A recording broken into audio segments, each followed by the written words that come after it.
ಜಯತಿ ಹರಿರಚಿಂತ್ಯಃ ಸರ್ವದೇವೈಕವಂದ್ಯಃ ಪರಮಗುರುರಭೀಷ್ಟವಾಪ್ತಿದಃ ಸಜ್ಜನಾನಾಂ ನಿಖಿಲ ಗುಣಗಣಾರ್ಣೋ ನಿತ್ಯ ನಿರ್ಮುಕ್ತದೋಷಃ ಸರಸಿಜನಯನೋऽಸೌ ಶ್ರೀಪತಿರ್ಮಾನದೋ ನಃ ಅಶೇಷವಾಗ್ಜಾಡ್ಯಮಲಾಪಹಂತ್ರೀ ನವಂ ನವಂ ಸ್ಪಷ್ಟಸೌವಾಕ್ಪ್ರದಾಯಿನಿ ಮಮೇಘ ಜಿಹ್ವಾಗ್ರ ಸುರಂಗನರ್ತಕೀ ಭವ ಪ್ರಸನ್ನಾ ವದನೆ ಚ ಮೇ ಶ್ರೀಃ ವ್ಯಾಪ್ತಿರ್ಯಸ್ಯ ನಿಜೇ ನಿಜೇನ ಮಹಸಾ ಪಕ್ಷೇ ಸಪಕ್ಷೇ ಸ್ಥಿತಿಃ ವ್ಯಾವೃತ್ತಿಶ್ಚ ವಿಪಕ್ಷತೋಥ ವಿಷಗೆ ಸಕ್ತಿರ್ನ ವೈ ಬಾಧಿತೆ ನೈವಾಸ್ತಿ ಪ್ರತಿಪಕ್ಷಯುಕ್ತಿರತುಲಂ ಶುದ್ಧಂ ಪ್ರಮಾಣಂ ಸಮೇ ಭೂಯಾತ್ ತತ್ವವಿನಿರ್ಣಯಾಯ ಭಗವಾನ್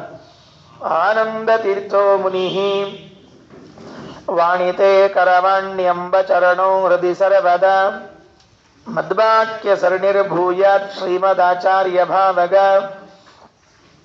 ನಮೋಸ್ತು ತಾತ್ವಿಕಾ ದೇವಾಃ ವಿಷ್ಣುಭಕ್ತಿಪರಾಯಣಾಃ ಧರ್ಮಮಾರ್ಗೇ ಪ್ರೇರಯಂತು ಭವಂತಃ ಸರ್ವ ಏವ ಹಿ ಯಸ್ಯ ವಾಕ್ ಕಾಮಧೇನುರ್ನಃ ಕಾಮಿತಾರ್ಥಾನ್ ಪ್ರಯಚ್ಛತಿ ಸೇವೇತಂ ಜಯ ಯೋಗೀಂದ್ರಂ ಕಾಮಬಾಣಚ್ಛಿದಂ ಸದಾ ಅಸ್ಮದ್ಗುರು ಸಮಾರಂಭಾಂ ಟೀಕಾಕೃತ್ಪಾದಮಧ್ಯಗಾಂ ಶ್ರೀಮದಾಚಾರ್ಯ ಪರ್ಯಂತಾಂ ವಂದೇ ಗುರು ಪರಂಪರಾಂ ಪೃಥ್ವೀಮಂಡಲ ಮಧ್ಯಸ್ಥಾಃ ಪೂರ್ಣಬೋಧಮತಾನುಗಾಃ ವೈಷ್ಣವ ವಿಷ್ಣುಹೃದಯಾಃ ತಾನ್ ನಮಸ್ಸೇ ಗುರೂನ್ ಮಮ ಆಪಾದಮೌಳಿ ಪರ್ಯಂತಂ ಗುರುಣಾಮಾಕೃತಿಂ ಸ್ಮರೇತ್ ತೇನ ವಿಘ್ನಾಃ ಪ್ರಣಶ್ಯಂತಿ ಸಿದ್ಧ್ಯಂತಿ ಚ ಮನೋರಥಾಃ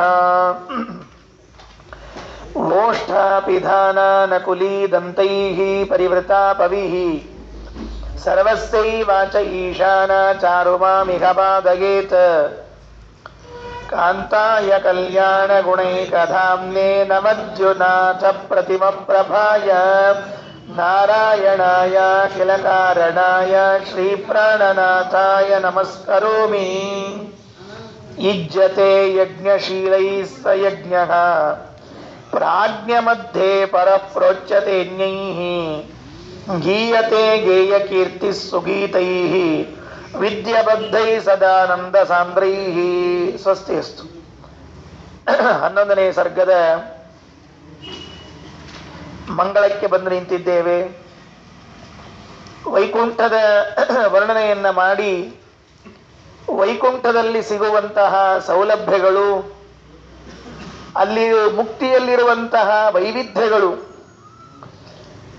ಸಾಲೋಕ್ಯ, ಸಾಮೀಪ್ಯ, ಸಾರೂಪ್ಯ, ಸಾಯುಜ್ಯ, ಸಾರ್ಷ್ಟಿ ಎನ್ನುವಂತಹ ಎಲ್ಲ ತರಹದ ಮೋಕ್ಷಗಳ ವಿಚಾರವನ್ನು ಹೇಳಿ ಅಲ್ಲಿ ಗಂಡ ಹೆಂಡತಿಯರು ಮಾಡುವ ವಿಹಾರ, ಪಡೆಯುವಂತಹ ಅಲೌಕಿಕವಾದ ಸುಖಗಳು, ಇದು ಎಲ್ಲವನ್ನೂ ಕೂಡ ವರ್ಣನೆ ಮಾಡಿದ್ದಾರೆ. ಇದೆಲ್ಲ ಯಾವುದರ ಫಲ ಅಂತ ಕೇಳಿದರೆ ಕೊನೆ ಶ್ಲೋಕದಲ್ಲಿ ಹೇಳುವುದು ಆಚಾರ್ಯರ ಶಾಸ್ತ್ರದ ಅಧ್ಯಯನದ ಫಲ ಅಂತ ತಿಳಿಬೇಕು. ಯಾಕೆ ಪ್ರಯೋಜನಮನುದ್ದಿಶ್ಯ ನಮಂದೋಪಿ ಪ್ರವರ್ತತೆ ಅಂತ ಒಂದು ಮಾತು, ಒಂದು ನ್ಯಾಯ. ಏನ್ ನ್ಯಾಯ? ಏನೂ ಪ್ರಯೋಜನ ಇಲ್ಲದೆ ಇದ್ರೆ ಒಬ್ಬ ಬಂದ, ಒಬ್ಬ ದಡ್ಡನೂ ಕೂಡ ಒಳಗೆ ಪ್ರವರ್ತನಾಗೋದಿಲ್ಲ. ಎದರೊಳಗೆ ಪ್ರವರ್ತನಾಗೋದಿಲ್ಲ? ಆ ಕೆಲಸವನ್ನ ಮಾಡ್ಲಿಕ್ಕೆ ಸಮರ್ಥನಾಗೋದಿಲ್ಲ. ಅವನಂತಾನೆ ನಂಗೇನ್ ಲಾಭ ಇಲ್ಲ, ನಾನು ಯಾಕೆ ಮಾಡ್ಲಿ ಅಂತ ಕೇಳ್ತಾನೆ. ಪ್ರಯೋಜನ ಇಲ್ಲದೆ ಇದ್ರೆ ನಾನು ಯಾಕೆ ಮಾಡ್ಲಿ? ಪ್ರಯೋಜನಮನುದ್ದಿಶ್ಯ ನಮಂದೋಪಿ ಪ್ರವರ್ತತೆ. ಹಾಗಿದ್ರೆ ಆಚಾರ್ಯ ಶಾಸ್ತ್ರ ಇಷ್ಟು ದೊಡ್ಡದಾದದ್ದು. ಅಂತಹ ಶಾಸ್ತ್ರವನ್ನ ನಾವು ಅಧ್ಯಯನ ಮಾಡಬೇಕಾದ್ರೆ ಏನಾದ್ರೂ ಪ್ರಯೋಜನ ಇದೆ ಅಂತ ಗೊತ್ತಾಗ್ಬೇಕು ಮೊದಲು. ಆ ಪ್ರಯೋಜನ ಉದ್ದೇಶದಿಂದ ವೈಕುಂಠದ ವರ್ಣನೆಯನ್ನು ಮಾಡಿ ತೋರಿಸ್ತಾರೆ. ಶೇಷದೇವರು ಸನಕಾದಿಗಳಿಗೆ ಹೇಳಿರುವಂತೆ ಹೇಳಿ ಕೊನೆ ಶ್ಲೋಕಗಳು, 3-4 ಶ್ಲೋಕಗಳು ಮುಕ್ತಾಯ ಮಾಡ್ತಾ ಇದ್ದಾರೆ. ಇಜ್ಜತೆ ಯಜ್ಞಶೀಲೈಃ ಸಹ ಯಜ್ಞ. ಆ ಪರಮಾತ್ಮ, ಯಜ್ಞ ಅಂದ್ರೆ ಪರಮಾತ್ಮನು, ಅವನಿಗೆ ದೇವರಿಗೆ ಯಜ್ಞ. ವಿಷ್ಣು ಸಹಸ್ರನಾಮದಲ್ಲಿ ದೇವರಿಗೆ ಯಜ್ಞ ಅಂತ ಹೆಸರಿದೆ. ಯಜ್ಞೋ ಯಜ್ಞಪತಿರ್ ಯಜ್ಞೋ ಯಜ್ವಾಂಗೋ ಯಜ್ಞವಾಹನ ಯಜ್ಞಭೃದ್ಯಜ್ಞ ಕೃದ್ಯಜ್ಞಿ ಯಜ್ಞಭೃದ್ಯಜ್ಞ ಸಾಧನ ಯಜ್ಞಾಂತ ಕೃದ್ಯಜ್ಞಗುಹ್ಯಂ, ಇಲ್ಲಿ ತನಕ ಅವನ ಹೆಸರು. ದೇವರಿಗೂ ಯಜ್ಞಕ್ಕೂ ಎಷ್ಟು ಸಂಬಂಧ ಇದೆ ಅಂತ ಹೇಳುವ ನಾಮಗಳಿವೆಲ್ಲ. ವಿಷ್ಣು ಸಹಸ್ರನಾಮ ಪಾರಾಯಣ ಮಾಡ್ತಾ ಇದ್ದೀರಿ ನೀವೆಲ್ಲರೂ ನಿತ್ಯದಲ್ಲಿ. ಮಾಡುವಾಗ ಯಜ್ಞಕ್ಕೆ ಸಂಬಂಧಪಟ್ಟ ನಾಮಗಳು ಇಷ್ಟು ಅಂತ ತಿಳ್ಕೊಳ್ಬೇಕು. ದೇವರಿಗೂ ಯಜ್ಞಕ್ಕೂ ಏನ್ ಸಂಬಂಧ? ಬ್ರಹ್ಮಣ್ಯೋ ಬ್ರಹ್ಮಕೃತ್ ಬ್ರಹ್ಮಿ ಬ್ರಹ್ಮ ಬ್ರಹ್ಮವರ್ಧನ, ಬ್ರಾಹ್ಮವಿದ್ ಬ್ರಾಹ್ಮಣೋ ಬ್ರಹ್ಮಿ ಬ್ರಹ್ಮಜ್ಞೋ ಬ್ರಾಹ್ಮಣ ಪ್ರಿಯ. ಇಷ್ಟು ನಾಮಗಳು ಬ್ರಾಹ್ಮಣನಿಗೂ ದೇವರಿಗೂ ಸಂಬಂಧ ಇದ್ದದನ್ನು ತಿಳಿಸ್ತಾ ಇರ್ತದೆ. ಆ ನಾಮಗಳು ಯಜ್ಞೋ ಯಜ್ಞಪದರಿ ಯಜ್ವ ಯಜ್ಞಾಂಗೋ ಯಜ್ಞವಾಹನ ಅನ್ನೋ ನಾಮಗಳು ದೇವರಿಗೂ ಯಜ್ಞಕ್ಕೂ ಸಂಬಂಧ ಹೇಗಿದೆ ಅಂತ ತಿಳಿಸುವಂತಹ ನಾಮಗಳು.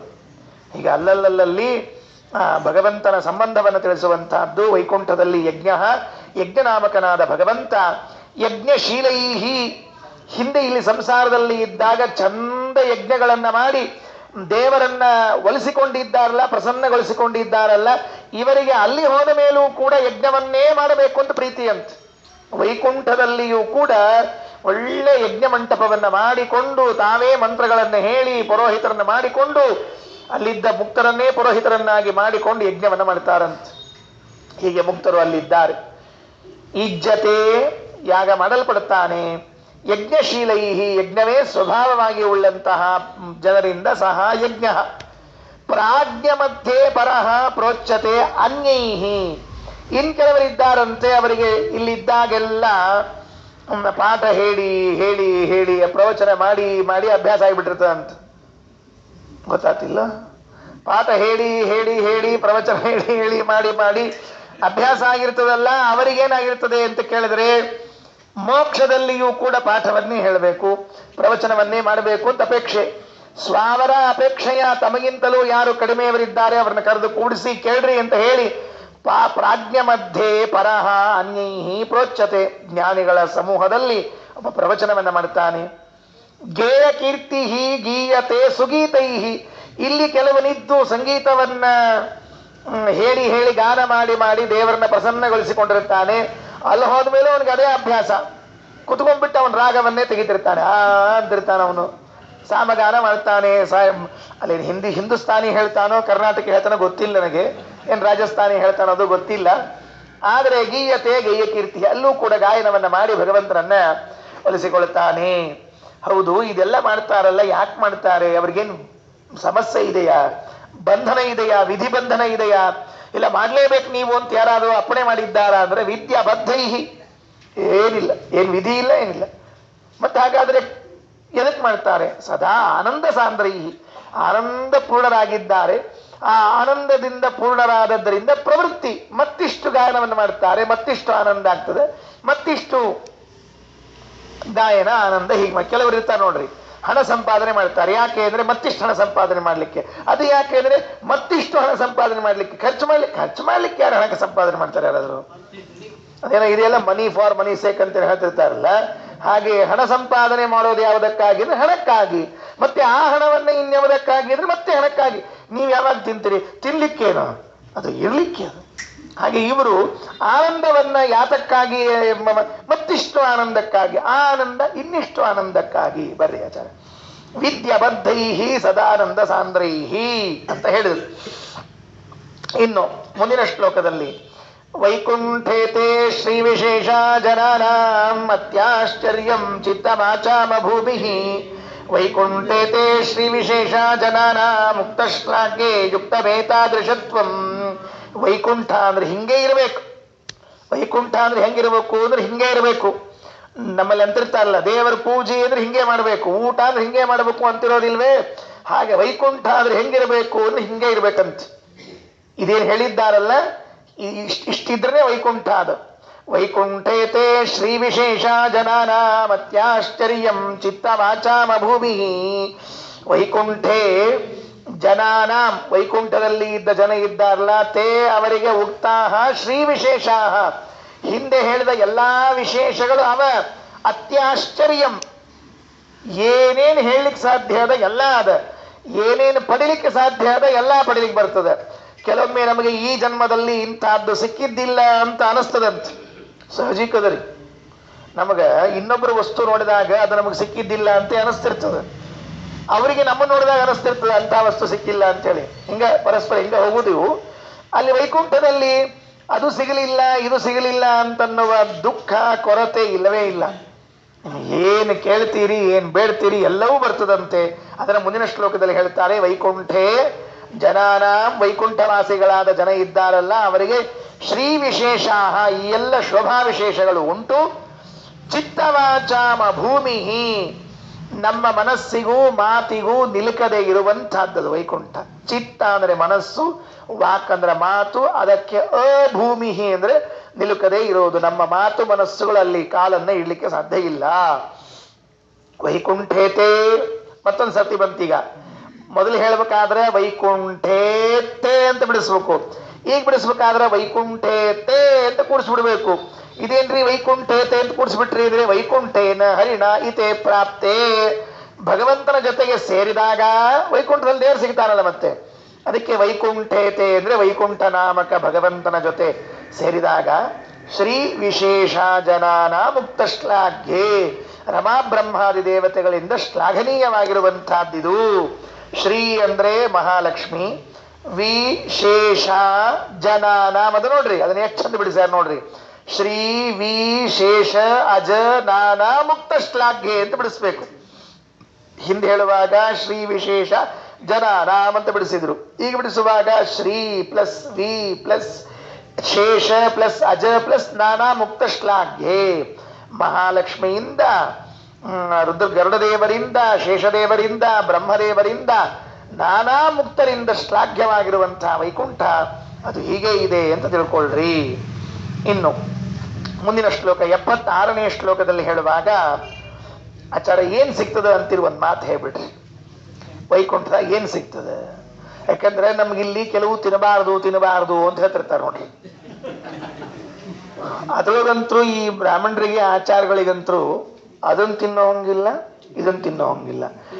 ಬಟಾಟಿ ತಿನ್ಬೇಡ್ರಿ, ಕ್ಯಾಬೇಜ್ ತಿನ್ಬೇಡ್ರಿ, ಬೋಳಳ್ಳಿ ತಿನ್ಬೇಡ್ರಿ, ಎಲ್ಲ ತಿನ್ಬೇಡ್ರಿ, ತಿನ್ರಿ ಅಂತ ಆದ್ರೆ ಒಂದು ಹೇಳಿ ಕೊನೆಗೆ ಹೋಗ್ಲಿ. ಅದರ ಒಂದ್ರಿ ಇದು ಚಿರಂಜೀವಿ ಅಂತ ಅದಕ್ಕೆ ಹೆಸರು, ಸೌತಿಕಾಯಿ.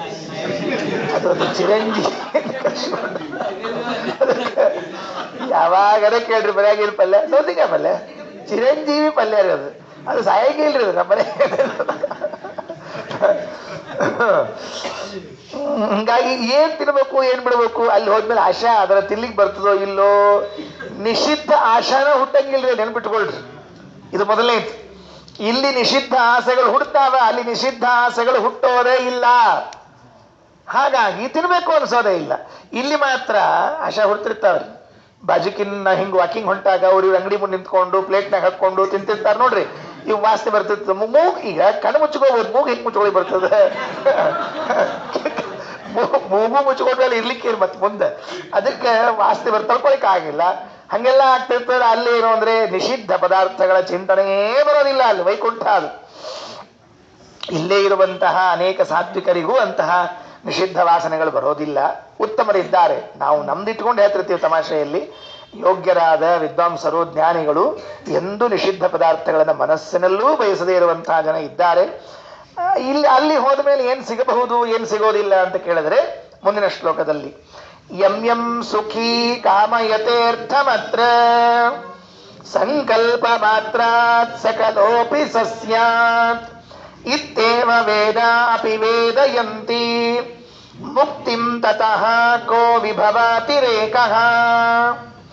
ಯಂ ಯಂ ಸುಖೀ, ಸುಖೀ ಮುಕ್ತಃ, ಮುಕ್ತನು ಯಂ ಯಂ ಅರ್ಥಂ ಕಾಮಯತೆ, ಏನೇನು ಬಯಸ್ತಾನೆ, ಇದು ಬೇಕು ಇದು ಬೇಕು ಅಂತ ಬಯಸಿದ್ದೆಲ್ಲವೂ ಸಿಗ್ತದೆ. ಏನ್ ಕೊಡ್ಬೇಕು ಆಚಾರ ಅದಕ್ಕೆ ಮತ್ತೆ? ಯಾಕಂದ್ರೆ ಇಲ್ಲಿ ಬಯಸಿದ್ದು ಸಿಗಬೇಕಾದ್ರೆ ಪೇಮೆಂಟ್ ಅದ್ರಿ. ಇಲ್ಲಿ ದುಡ್ಡು ಕೊಡ್ಬೇಕಾಗ್ತದೆ, ಬಿಲ್ ಹರಿಬೇಕಾಗ್ತದೆ, ರಸೀಟ್ ಹರಿಬೇಕಾಗ್ತದೆ. ನೀವು ಪಂಚಾಮೃತ ಮಾಡಿಸಿದ್ರು ರಸೀಟ್ ಹರಿತಾರೆ, ಹಸ್ತೋದಕ್ಕೂ ಹರಿತಾರೆ ರಸೀಟು. ಇಲ್ಲಿ ಎಲ್ಲ ಕೊಟ್ಟು ಕೊಟ್ಟು ಕೊಟ್ಟು ಕೊಟ್ಟು ಅಭ್ಯಾಸ ಆಗೈತೆ ನಮ್ಗೆ. ಅಲ್ಲಿ ಹೋದ್ಮೇಲೂ ಕೊಟ್ಟ ಮತ್ ಕೆಲಸ ಅಂದ್ರೆ ಅಲ್ಲಿ ಸಂಕಲ್ಪ ಮಾತ್ರ ಸಕಲೋಪಿ ಸಸ್ಯಾತ್, ಬರೇ ಅಂದುಕೊಂಡ್ರೆ ಸಿಗ್ತದಂತ. ಮನಸ್ಸಿನಲ್ಲಿ ಅಂದುಕೊಂಡು ಇಲ್ಲಿ ಸಂಕಲ್ಪಕ್ಕೂ ರೊಕ್ಕದ್ರಿ. ಮತ್ತ ಇಲ್ಲಿ ಬೋರ್ಡ್ ಹಾಕಿರ್ತಾರೆ ಗೋ ಸಂಕಲ್ಪ ಸೇವಾ, ಅದಕ್ಕೂ ಕೊಡ್ಬೇಕು. ಸಂಕಲ್ಪ ಮಾಡ್ಲಿಕ್ಕೂ ರೊಕ್ಕ ಕೊಡ್ಬೇಕು. ಇಲ್ಲಿ ಅಲ್ಲಿ ಸಂಕಲ್ಪ ಮಾತ್ರ ಸಕಲೋಪಿ ಸಸ್ಯಾತ್. ನಾರಾಯಣ ಪಂಡಿತಾಚಾರ್ಯರು ಭಾವಪ್ರಕಾಶಿಕಾದಲ್ಲಿ ವೇದ ಹಾಕಿದ್ದಾರೆ ನೋಡ್ರಿ, ಪ್ರಮಾಣವನ್ನ, ಚಾಂದೋಗ್ಯದ ವಾಕ್ಯವನ್ನು ಹೇಳಿದ್ದಾರೆ. ಸ ಯದಿ ಪಿತೃಲೋಕ ಕಾಮೋ ಭವತಿ ಸಂಕಲ್ಪಾದೇವ ಅಸ್ಯ ಪಿತರಃ ಸಮುತ್ತಿಷ್ಠಂತಿ ಅಥ ಯದಿ ಸ್ತ್ರೀಲೋಕ ಕಾಮಃ ಇತ್ಯಾದ್ಯುಕ್ತ್ವಾ ಯಂ ಯಮಂತಮಭಿಕಾಮೋ ಭವತಿ ಯಂ ಯಂ ಕಾಮಯತೆ ಸೋ ಅಸ್ಯ ಸಂಕಲ್ಪಾದೇವ ಸಮುತ್ತಿಷ್ಠತಿ ಇತ್ಯಾದಯೋ ವೇದಾಃ. ವೇದವೇ ಸ್ಪಷ್ಟವಾಗಿ ಸಂಕಲ್ಪ ಮಾತ್ರದಿಂದ ಸಿಗುತ್ತದೆ, ಇದೇ ಮುಕ್ತಿಯ ವಿಶೇಷ. ಕೋ ವಿಭವಾತಿರೇಕ, ಇದನ್ನು ಬಿಟ್ಟು ಇನ್ನು ಹೊಸದೇನು, ಇನ್ನು ಹೆಚ್ಚಿಂದೇನು ಹೇಳಬೇಕು ನೋಡ್ರಿ. ಇಲ್ಲಿಂದ ನೀವು ಬೇರೆ ದೇಶಕ್ಕೆ ಹೋಗಬೇಕಾಗಿದ್ರೆ ಆ ದೇಶದವ್ರು ಒಪ್ಪಿಗೆ ಕೊಡಬೇಕು, ಈ ದೇಶದವ್ರು ಒಪ್ಪಿಗೆ ಕೊಡಬೇಕು, ಇಬ್ರು ಒಪ್ಪಿಗೆ ಕೊಡ್ಬೇಕು. ಮೊದಲು ಇಬ್ರು ಒಪ್ಪಿಗೆ ಕೊಡ್ಬೇಕಾದ್ರೆ ನೀವು ಯಾಕೆ ಬರ್ಲಿಕ್ಕತ್ತೀರಿ, ಎಷ್ಟು ದಿವಸ ಇರ್ತೀರಿ, ಏನೇನ್ ತರ್ತೀರಿ, ಎಲ್ಲಿರ್ತೀರಿ, 108 ಪ್ರಶ್ನೆಗಳಿಗೆ ಉತ್ತರ ಕೊಡಬೇಕು. ಅಷ್ಟು ದುಡ್ಡು ತುಂಬಬೇಕು. ಅಷ್ಟು ಮೀರಿ ಅವ್ರಿಗೆ ಮನಸ್ಸು ಬಂದ್ರೆ ಕೊಡ್ತಾರೆ, ಇಲ್ಲೇ ಕೊಡೋದಿಲ್ಲ ಮತ್ತೆ. ಹೌದಾ? ಇದು ಇಲ್ಲಿಂದ ಇನ್ನೊಂದು ದೇಶಕ್ಕೆ ಹೋದ್ರೆ ಈ ಪರಿಸ್ಥಿತಿ. ಅದು ಒಂದು ಸಾಮಾನು ಖರೀದಿ ಮಾಡ್ಕೊಂಡ್ ಬರ್ಬೇಕಾದ್ರೆ 108 ವಿಚಾರ ಮಾಡಿ ಕೊನೆಗೆ ಆ ಸಾಮಾನು ಚಲೋ ಇರ್ತದೆ ಬಿಡ್ತದೆ ಗೊತ್ತಿಲ್ಲ, ಅದಂತಂದು ಇಟ್ಕೊಂಡಿರ್ತೀವಿ. ಆದ್ರೆ ವೈಕುಂಠದಲ್ಲಿ ಯಾವ ಪ್ರದೇಶಕ್ಕೆ ಬೇಕಾದ್ರೂ ಹೋಗ್ರಿ, ಯಾರೂ ಕೇಳೋದಿಲ್ಲ. ಅಲ್ಲಿಂದ ಇಲ್ಲಿ ಯಾಕೆ ಬಂದ್ರಿ ಅಂತ ಕೇಳೋದಿಲ್ಲ. ಬಂದ್ರ ಬಹಳ ಸಂತೋಷ ಆಯ್ತು, ನೀವು ಬರ್ತೀರೋ ಇಲ್ಲ ಅನ್ಕೊಂಡಿದ್ವಿ, ಒಳ್ಳೇದು ಅಂತಿರ್ತಾರೆ. ಈ ನಮ್ಮಲ್ಲಿ ಯಾಕ ಇಲ್ಲಾಕ ಅಲ್ಲಿ ಮುಗಿದ್ ಕಾಣಿಸ್ತದೆ ಎಲ್ಲ, ಅದಕ್ಕೆ ಇಲ್ಲಿ ಬಂದಿರಬೇಕು, ಹಿಂಗ್ ಶುರು ಆಗ್ತಾ ಉಲ್ಟಾ ಎಲ್ಲ. ಹಂಗೆಲ್ಲ ಇಲ್ಲ ವೈಕುಂಠದಲ್ಲಿ ಅಂತ ಯಾವ ಹುಚ್ಚುಗಳಿಲ್ಲ. ಬಂದ್ರೆ ಮಾತ್ ಸರಿಯೇ ಪಡೋದಿಲ್ಲ. ನೋಡಪ್ಪ ಒಬ್ಬ ಬಂದ ನಮ್ಮನ್ನು ಮಾತಾಡಿಸ್ತಾರಿಲ್ಲ ಜನ ಅಂತ, ಹಂಗೇನಿಲ್ಲ. ಅಪರಸ್ಪರ ಮತ್ಸರ ಪ್ರಜಂ ನನು ವೈಕುಂಠಮಿವ ಅಚ್ಯುತಾಲಯಂ 7ನೇ ಸರ್ಗದಲ್ಲಿ ಹೇಳುವಾಗಲೇ ಈ ಮಾತನ್ನು ಹೇಳಿದ್ದಾರೆ. ಅದರಿಂದ ಯಂ ಯಂ ಸುಖಿ ಕಾಮಯತೀರ್ಥ ಮಾತ್ರ ಸಂಕಲ್ಪ ಮಾತ್ರಾತ್ ಸಕಲೋಪಿ ಸಸ್ಯಾತ್ ಇತ್ತೇವ ವೇದ ಅಪಿ ವೇದಯಂತಿ ಮುಕ್ತಿಂ ತತಃ ಕೋ ವಿಭವಾತಿರೇಕಃ. ಕೊನೆ ಶ್ಲೋಕ 11ನೇ ಸರ್ಗದ್ದು ಏನ್ ಹೇಳ್ತಾರೆ? ಇದೆಲ್ಲ ಕೇಳಿದ್ದೀರಲ್ಲ, ಈ 8 ದಿನಗಳ ಉಪನ್ಯಾಸ ಮಾಲಿಕೆಯಲ್ಲಿ ನಮ್ದು 8 ದಿವಸ ರೀ. 8 ದಿವಸದಿಂದ ಏನ್ ಕೇಳ್ಕೊತ ಬಂದಿರಲ್ಲ, 8 ಇನ್ನೂ ಜಾಸ್ತಿನಾಗ ಅಂತ ಇಟ್ಕೊಳ್ರಿ. ಆ ಅಷ್ಟು ದಿನಗಳ ಅವಧಿಯಲ್ಲಿ ಏನು ವೈಕುಂಠದ ವರ್ಣನೆಯನ್ನು ಕೇಳಿದ್ದೀರಿ, ಇದೆಲ್ಲವೂ ಯಾವುದರ ಫಲ ಅಂತ ತಿಳ್ಕೊಂಡಿದ್ದೀರಿ? ಮಹಾನಂದ ತೀರ್ಥಸ್ಯ ಗೇ ಭಕ್ತ್ಯ ಭಾವಂ, ಮಹಾನಂದ ತೀರ್ಥಸ್ಯ ಗೇ ಭಕ್ತ್ಯ ಭಾವಂ ಮನೋವಾಗ್ಭಿರಾವರ್ತಯಂತೆ ಸ್ವಶಕ್ತ್ಯ ಸುರಾಧ್ಯ ನರಾಂತ ಮುಕುಂದ ಪ್ರಸಾದಾತ್ ಇಮಂ ಮೋಕ್ಷಮೇತೆ ಭಜಂತೆ ಸದೇತಿ. ಇದು ಪ್ರತಿಜ್ಞಾ ವಾಕ್ಯ, ಕರೆ ಅಂದ್ರೆ ಕೊನೆಗೆ ಬಂದದು. ಯಾರು ಈ ಆಚಾರ್ಯರ ಗ್ರಂಥಗಳನ್ನ ಅಧ್ಯಯನ ಮಾಡ್ತಾರೋ, ಏವಂ ಭಾವಂ ಭಜಂತೆ ಸುರಮುಖ ಸುಜನಾರಾಧಿತಂತೆ ತೃತೀಯಂ ಭಾಸಂತೆ ಭಾಸುರೈಸ್ತೆ ಸಹಚರ ಚಲಿತೈಶ್ಚಾಮರೈಶ್ಚಾರವೇಷಾಃ ವೈಕುಂಠೇ ಕಂಠಲಗ್ನ ಸ್ಥಿರಶುಚಿ ವಿಲಸತ್ಕಾಂತಿತಾರುಣ್ಯ ಲೀಲಾ ಲಾವಣ್ಯ ಪೂರ್ಣಕಾಂತ ಕುಚವರ ಸುಲಭ ಕ್ಲೇಶ ಸಮ್ಮೋದ ಸಾಂದ್ರಾಃ ಆನಂದಾನ್ ಮಂದ ಮಂದ ದದತಿ ಮರುತಃ ಕುಂದ ಮಂದಾರನಂದಾವರ್ತ ಮೋದಾಂದದಾನ ಮೃದು ಪದ ಮುದಿತೋಜ್ಜೀತ ಕೈ ಸುಂದರೀಡಾಂ ವೃಂದೈರಾ ಬಂದ ಮುಕ್ತೇಂದ್ವಹಿ ಮಗು ಮಧುನಾ ಹಿಂದ್ರ ದೇವೇಂದ್ರ ಸೇವೆ ಮೋಕುಂದೇ ಮಂದಿರೇಸ್ಮಿನ್ ಅವಿರತ ಮುದಯನ್ ಮೋದಿನಾಂ ದೇವದೇವ. ಯಾವುದನ್ನ ವಾಯುಸ್ತುತಿಯಲ್ಲಿ ತ್ರಿವಿಕ್ರಮ ಪಂಡಿತಾಚಾರ್ಯರು 2 ಶ್ಲೋಕದಲ್ಲಿ ಹೇಳಿದ್ದಾರೋ ಅದನ್ನ ಅವರ ಮಕ್ಕಳು ನಾರಾಯಣ ಪಂಡಿತಾಚಾರ್ಯ ಮಹಾನುಭಾವರು 79 ಶ್ಲೋಕಗಳಲ್ಲಿ ಹೇಳಿ ಮುಗಿಸಿದರು. ಅವ್ರು 2 ಶ್ಲೋಕದಾಗ ಹೇಳಿದ್ದು, ನೀವು 79 ಶ್ಲೋಕದಾಗ ಹೇಳಿ ಮುಗಿಸಿದ್ರು. ಇವರು 79 ಶ್ಲೋಕದಾಗ ಹೇಳಿದ್ದನ್ನು ಅವ್ರು 2 ಶ್ಲೋಕದಾಗ ಹೇಳಿ ಮುಗಿಸ್ಬಿಟ್ರು. ಸಂಕ್ಷೇಪ ವಿಸ್ತರಾಭ್ಯಾಮಿ ಪ್ರವದಂತಿ ಮನೀಷಿಣಃ. ಏನಪ್ಪಾ ಅದು? ಹಂಗಾರೆ ಏನ್ ಮಾಡ್ಬೇಕ್ರಿ? ಇಷ್ಟೆಲ್ಲ ಸಿಗಬೇಕು ಅಂದ್ರೆ ಏನ್ ಮಾಡ್ಬೇಕಾಚಾರ? ನಮಗೂ ಒಂದ್ ಮಾತು ಹೇಳಿ ಬಿಡ್ರಿ, ಒಂದ್ಸಲ ಹೋಗಿ ಬರೋಣಂತ. ಹೋಗಿ ಬರೋಣಂತಲ್ಲ ಮತ್ತೀಗಿಲ್ಲ, ಹಂಗ ಹೇಳೋಂಗಿಲ್ಲ.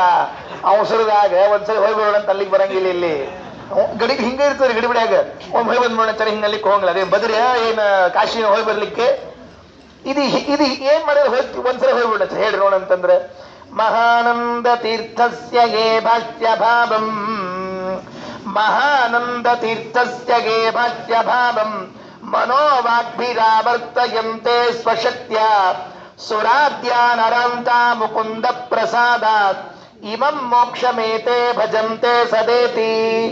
ಬೇರೆ ಏನು ಬೇಕಾಗಿಲ್ಲ. ಒಂದು ಕೆಲಸ ಮಾಡ್ರಿ, ಶ್ರೀಮದಾಚಾರ್ಯರ ಗ್ರಂಥಗಳು ಅಂತೇನಿವೆಯೋ ಸರ್ವಮೂಲ ಮೊದಲಾದವುಗಳು, ಸರ್ವಮೂಲವೇ ಮೊದಲು, ಅದೇ ಮೊದಲು.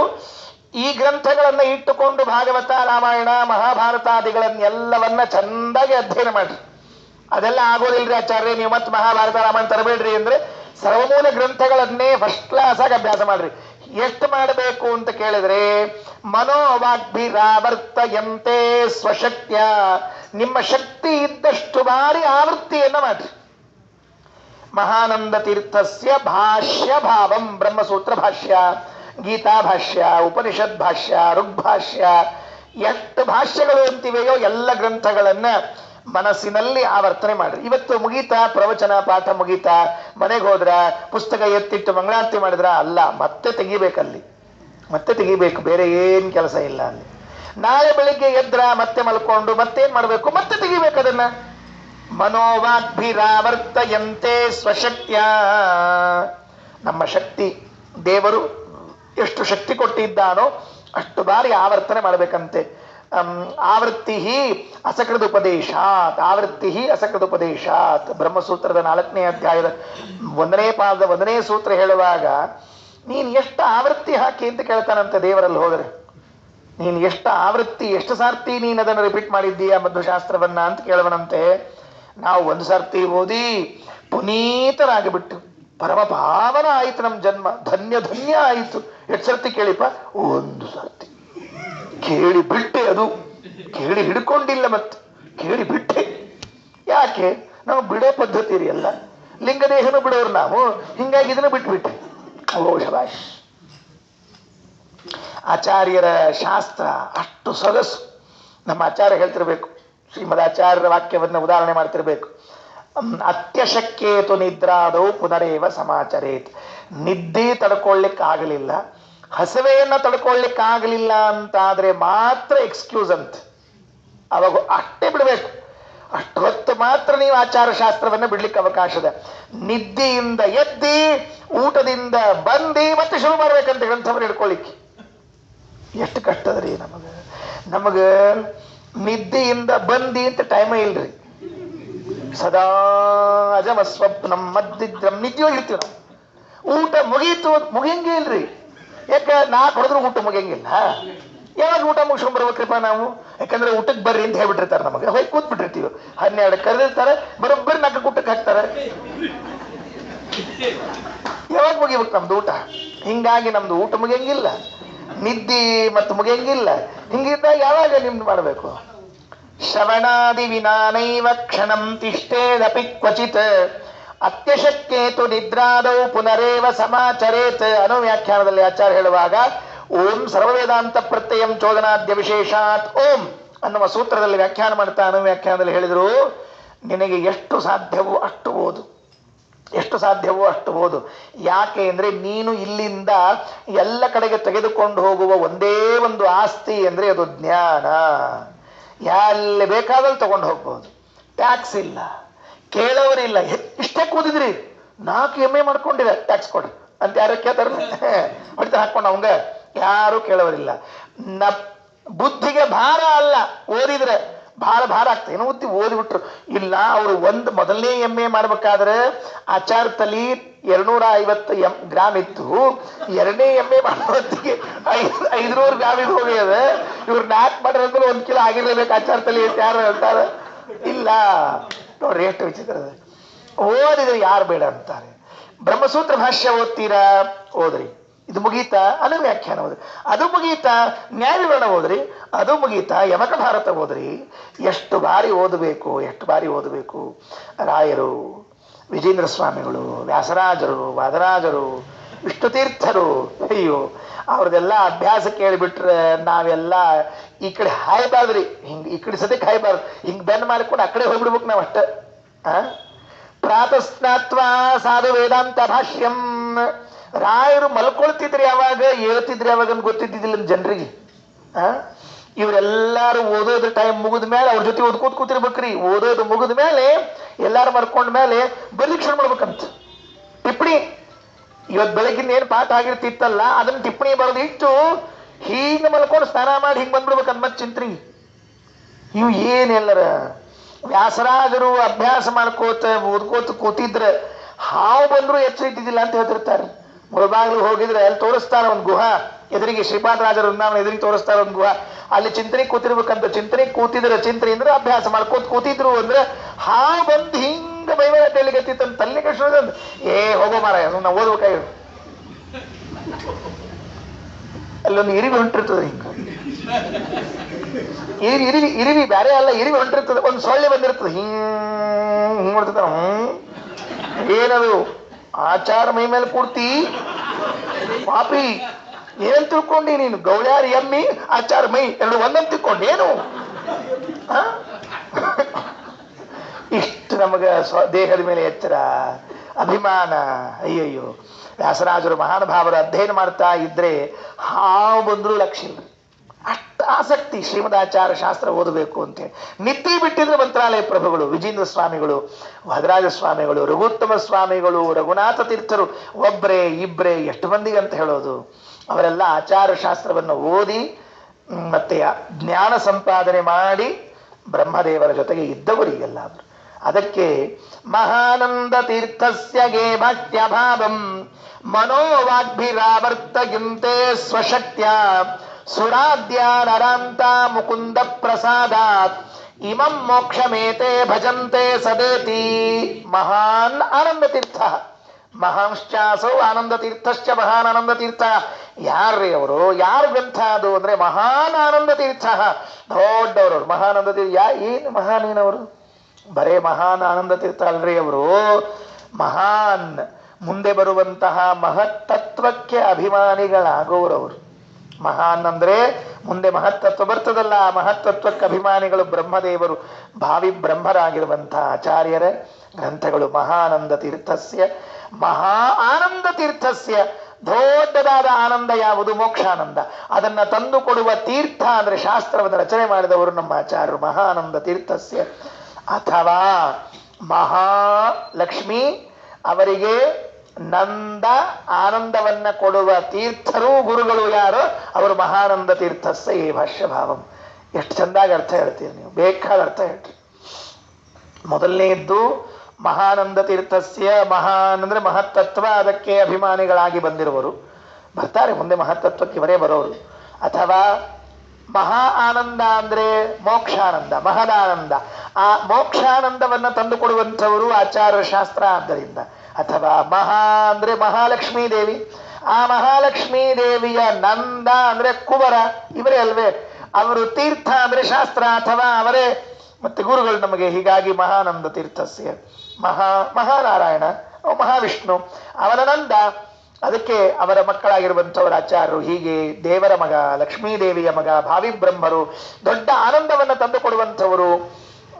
ಅವರ ಶಾಸ್ತ್ರವನ್ನು ನೀವು ಅಧ್ಯಯನ ಮಾಡಬೇಕು ಅಂತ ತಿಳಿದುಕೊಂಡು ಹೇಳ್ತಾರೆ. ತೈತ್ರೇಯ ಉಪನಿಷತ್ನಲ್ಲಿ ಹೇಳುವಾಗ ಒಂದು ಮಾತು ಬರ್ತದೆ, ಸ್ವಾಧ್ಯಾಯ ಪ್ರವಚನ ಏವೇತಿ ನಾಕೋ ಮೌದ್ಗಲ್ಯ ತದ್ಧಿ ತಪಸ್ತದ್ಧಿ ತಪಃ. ನೀವು ಕಲಿಯುಗದಲ್ಲಿ ಇನ್ಯಾವ ತಪಸ್ಸು ಮಾಡಬೇಡ್ರಿ.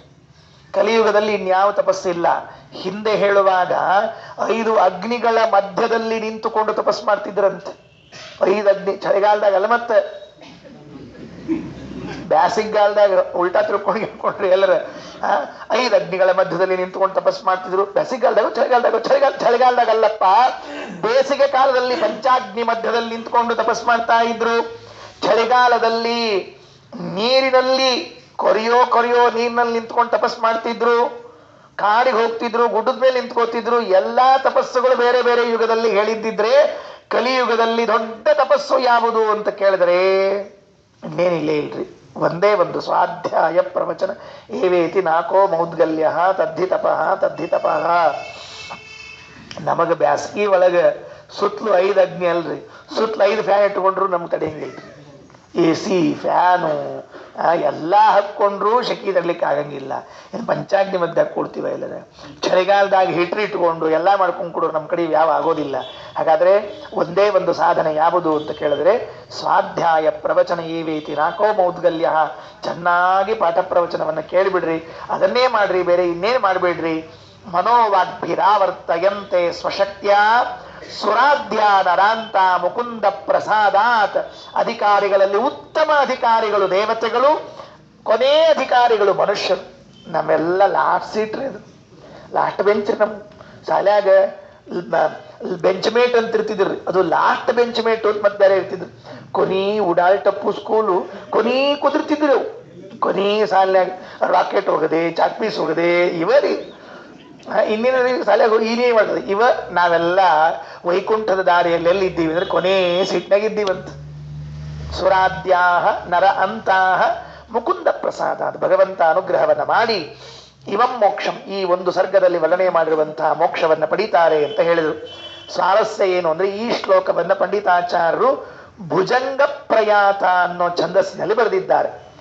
ನೋಟ್ ಮಾಡ್ಕೊಂಡಿರ್ರಿ, ಭುಜಂಗ ಪ್ರಯಾತ ಅನ್ನುವಂತಹ ಛಂದಸ್ಸು ಅಂದ್ರೆ ಹಾವಿನ ಗತಿ. ಭುಜಂಗ ಪ್ರಯಾತ ಅಂದ್ರೆ ಹಾವು ಹೇಗೆ ಹೋಗ್ತದಲ್ಲ ಹಾಗೆ ಹೀಗೆ ಹೋಗ್ತಿರ್ತದಂತೆ, ಅಳ್ಳಾಡ್ಕೊಂಡು ಹೋಗ್ತಿರ್ತಂತೆ. ಮಹಾನಂದ ತೀರ್ಥಸ್ಯ ಗೇ ಭಾಷ್ಯ ಭಾವಂ ಮನೋವಾಗ್ಭಿರಾವರ್ತಯಂತೆ ಸ್ವಶಕ್ತ್ಯ ಸುರಾಧ್ಯಾನರಾಂತ ಮುಕುಂದ ಪ್ರಸಾದಾದಿಮಂ ಮೋಕ್ಷಮೇತೆ ಭಜಂತೆ ಸದೇತಿ. ಅದು ಹಂಗಿರ್ತದ, ಹಾವಿನ ನಡಿಗೆಯಲ್ಲಿ ಇದ್ದಂತೆ ಇದೆ ಅಂತೆ. ಭುಜಂಗ ಪ್ರಯಾತ ಅಂತ ಛಂದಸ್ಸರಿ, ಹೆಸರು ಕೇಳ್ಕೊಂಡಿರ್ಬೇಕ್ರಿ ಯಾವಾಗ ಅವಾಗರ. ಯಾವ ಛಂದಸ್ನೇ ಆಗದ? ಶಾರ್ದೂಲ ವಿಕ್ರೀಡಿತ ಅಂತ ಒಂದು ಛಂದಸ್ಸು ಇರ್ತದ್ರಿ, ಶ್ರದ್ಧರ ಅಂತ ಒಂದು ಛಂದಸ್ಸದ, ಅದು ಹುಲಿ ಆಟದ ಛಂದಸ್ಸು ಅಂತ ಒಂದು, ಮಾಲಿ ಹಾಕೊಂಡು ಛಂದಸ್ಸು ಅಂತ ಒಂದದ್ರಿ. ಇದು ಭುಜಂಗ ಪ್ರಯಾತ ಅಂತ ಒಂದು ಛಂದಸ್ಸು. ಹಾವು ಹಿಂಗ್ ಹೋದಂಗ ಮಹಾನಂದ ತೀರ್ಥಸ್ಯ ಗೇ ಭಾಗ್ಯ ಭಾವಂ ಮನೋವಾಗ್ಭಿರಾವರ್ತಯಂತೆ ಸ್ವಶಕ್ತ್ಯ ಸುರಾಧ್ಯ ನರಾಂತ ಮುಕುಂದ ಪ್ರಸಾದಾದಿಮಂ ಮೋಕ್ಷಮೇತೆ ಭಜಂತೆ ಸದೇತಿ. ಯಾಕೆ ಈ ಛಂದಸ್ಸಿನಲ್ಲಿ ಬರೆದ್ರು, ಕೊನೆಗೆ ಭುಜಂಗ ಪ್ರಯಾತದಲ್ಲಿ ಬರೆದ್ರು ಅಂದ್ರೆ ಮಾರ್ಗ, ಶೇಷ ಮಾರ್ಗ ಅಲ್ವೋ ಮೋಕ್ಷಕ್ಕೆ ಹೋಗ್ಲಿಕ್ಕೆ. ಕೊನೆ ಮಾತಂದಿಟ್ಬಿಟ್ರು, ಪಾಯಿಂಟ್. ಕೊನೆ ಮಾತಲ್ಲಿ ತಂದ್ಬಿಟ್ಟು, ನೋಡಪ್ಪ ನೀ ಮೋಕ್ಷಕ್ಕೆ ಹೋಗ್ಬೇಕಾದ್ರೆ ಶೇಷ ಮಾರ್ಗದಿಂದ ಹೋಗ್ಬೇಕಾಗ್ತದೆ, ಅದಕ್ಕೆ ಶೇಷನ ಮಾರ್ಗ ಇರ್ಲಿ ಅಂತ ನೆನಪಾಗುವುದಕ್ಕೆ ಭುಜಂಗ ಪ್ರಯಾತದಲ್ಲಿ ಹೇಳಿಕೊಟ್ಟಿದ್ದಾರೆ. ಅಥವಾ ಮೊದಲನೇ ಶ್ಲೋಕದಲ್ಲಿ ಪ್ರಚುರಾಂತರ ಪ್ರವಚನಂ ಫಣಿರಾಟ್, ಮೊದಲನೇ ಶ್ಲೋಕದಾಗ ಶೇಷದೇವ್ರು ಬಂದಿದ್ರು, ಕೊನೆ ಶ್ಲೋಕದಾಗೂ ಶೇಷದೇವ್ರು ಬಂದು ಬಿಡ್ಲಿ ಅಂತ ಇಟ್ಕೊಂಡು ಭುಜಂಗ ಪ್ರಯಾತದಲ್ಲಿ ರಚನಾ ಮಾಡಿಬಿಟ್ರು. ಮೊದಲನೇ ಶ್ಲೋಕದಾಗ ಹೆಸರು ಹೇಳಿದ್ರು ಫಣಿರಾಟ್ ಅಂತ ತಿಳ್ಕೊಂಡು, ಕೊನೆ ಶ್ಲೋಕದಲ್ಲಿ ಹೆಸರು ಹೇಳಲಿಲ್ಲ, ಅವ್ರ ನಡಿಗೆ ಹೇಳಿಬಿಟ್ರು. ಹೀಗಾಗಿ ಮೊದಲಿನಿಂದ ಕೊನೆಯವರೆಗೂ ಕೂಡ ಶೇಷಮಯವಾದ ಅಶೇಷ ವೈಕುಂಠದ ವರ್ಣನೆಯನ್ನ ಮಾಡಿ ಮುಕ್ತಾಯ ಮಾಡ್ತಾ ಇದ್ದಾರೆ. ನಾವು ಆಚಾರ್ಯ ಶಾಸ್ತ್ರವನ್ನ ಸದಾ ಶ್ರವಣ ಮಾಡಬೇಕು. ಪ್ರೀತೋಸಿ ಮಾಪತೆ ವ್ಯಾಸ ಯದಿಕೇನಾಪಿ ಕರ್ಮಣ ಕುರು ಮಾಂ ಮಧ್ವಶಾಸ್ತ್ರಸ್ಯ ಸದಾ ವೃತ್ತಿರತಂ ಹರೇ. ಈ ಪ್ರಾರ್ಥನೆಯನ್ನು ಮಾಡಿಕೊಳ್ಬೇಕಂತೆ, ಬೇರೆ ಏನು ಕೇಳಬಾರ್ದು, ವೇದವ್ಯಾಸ ದೇವರ ಹತ್ರ ಕೇಳಬೇಕಂತೆ.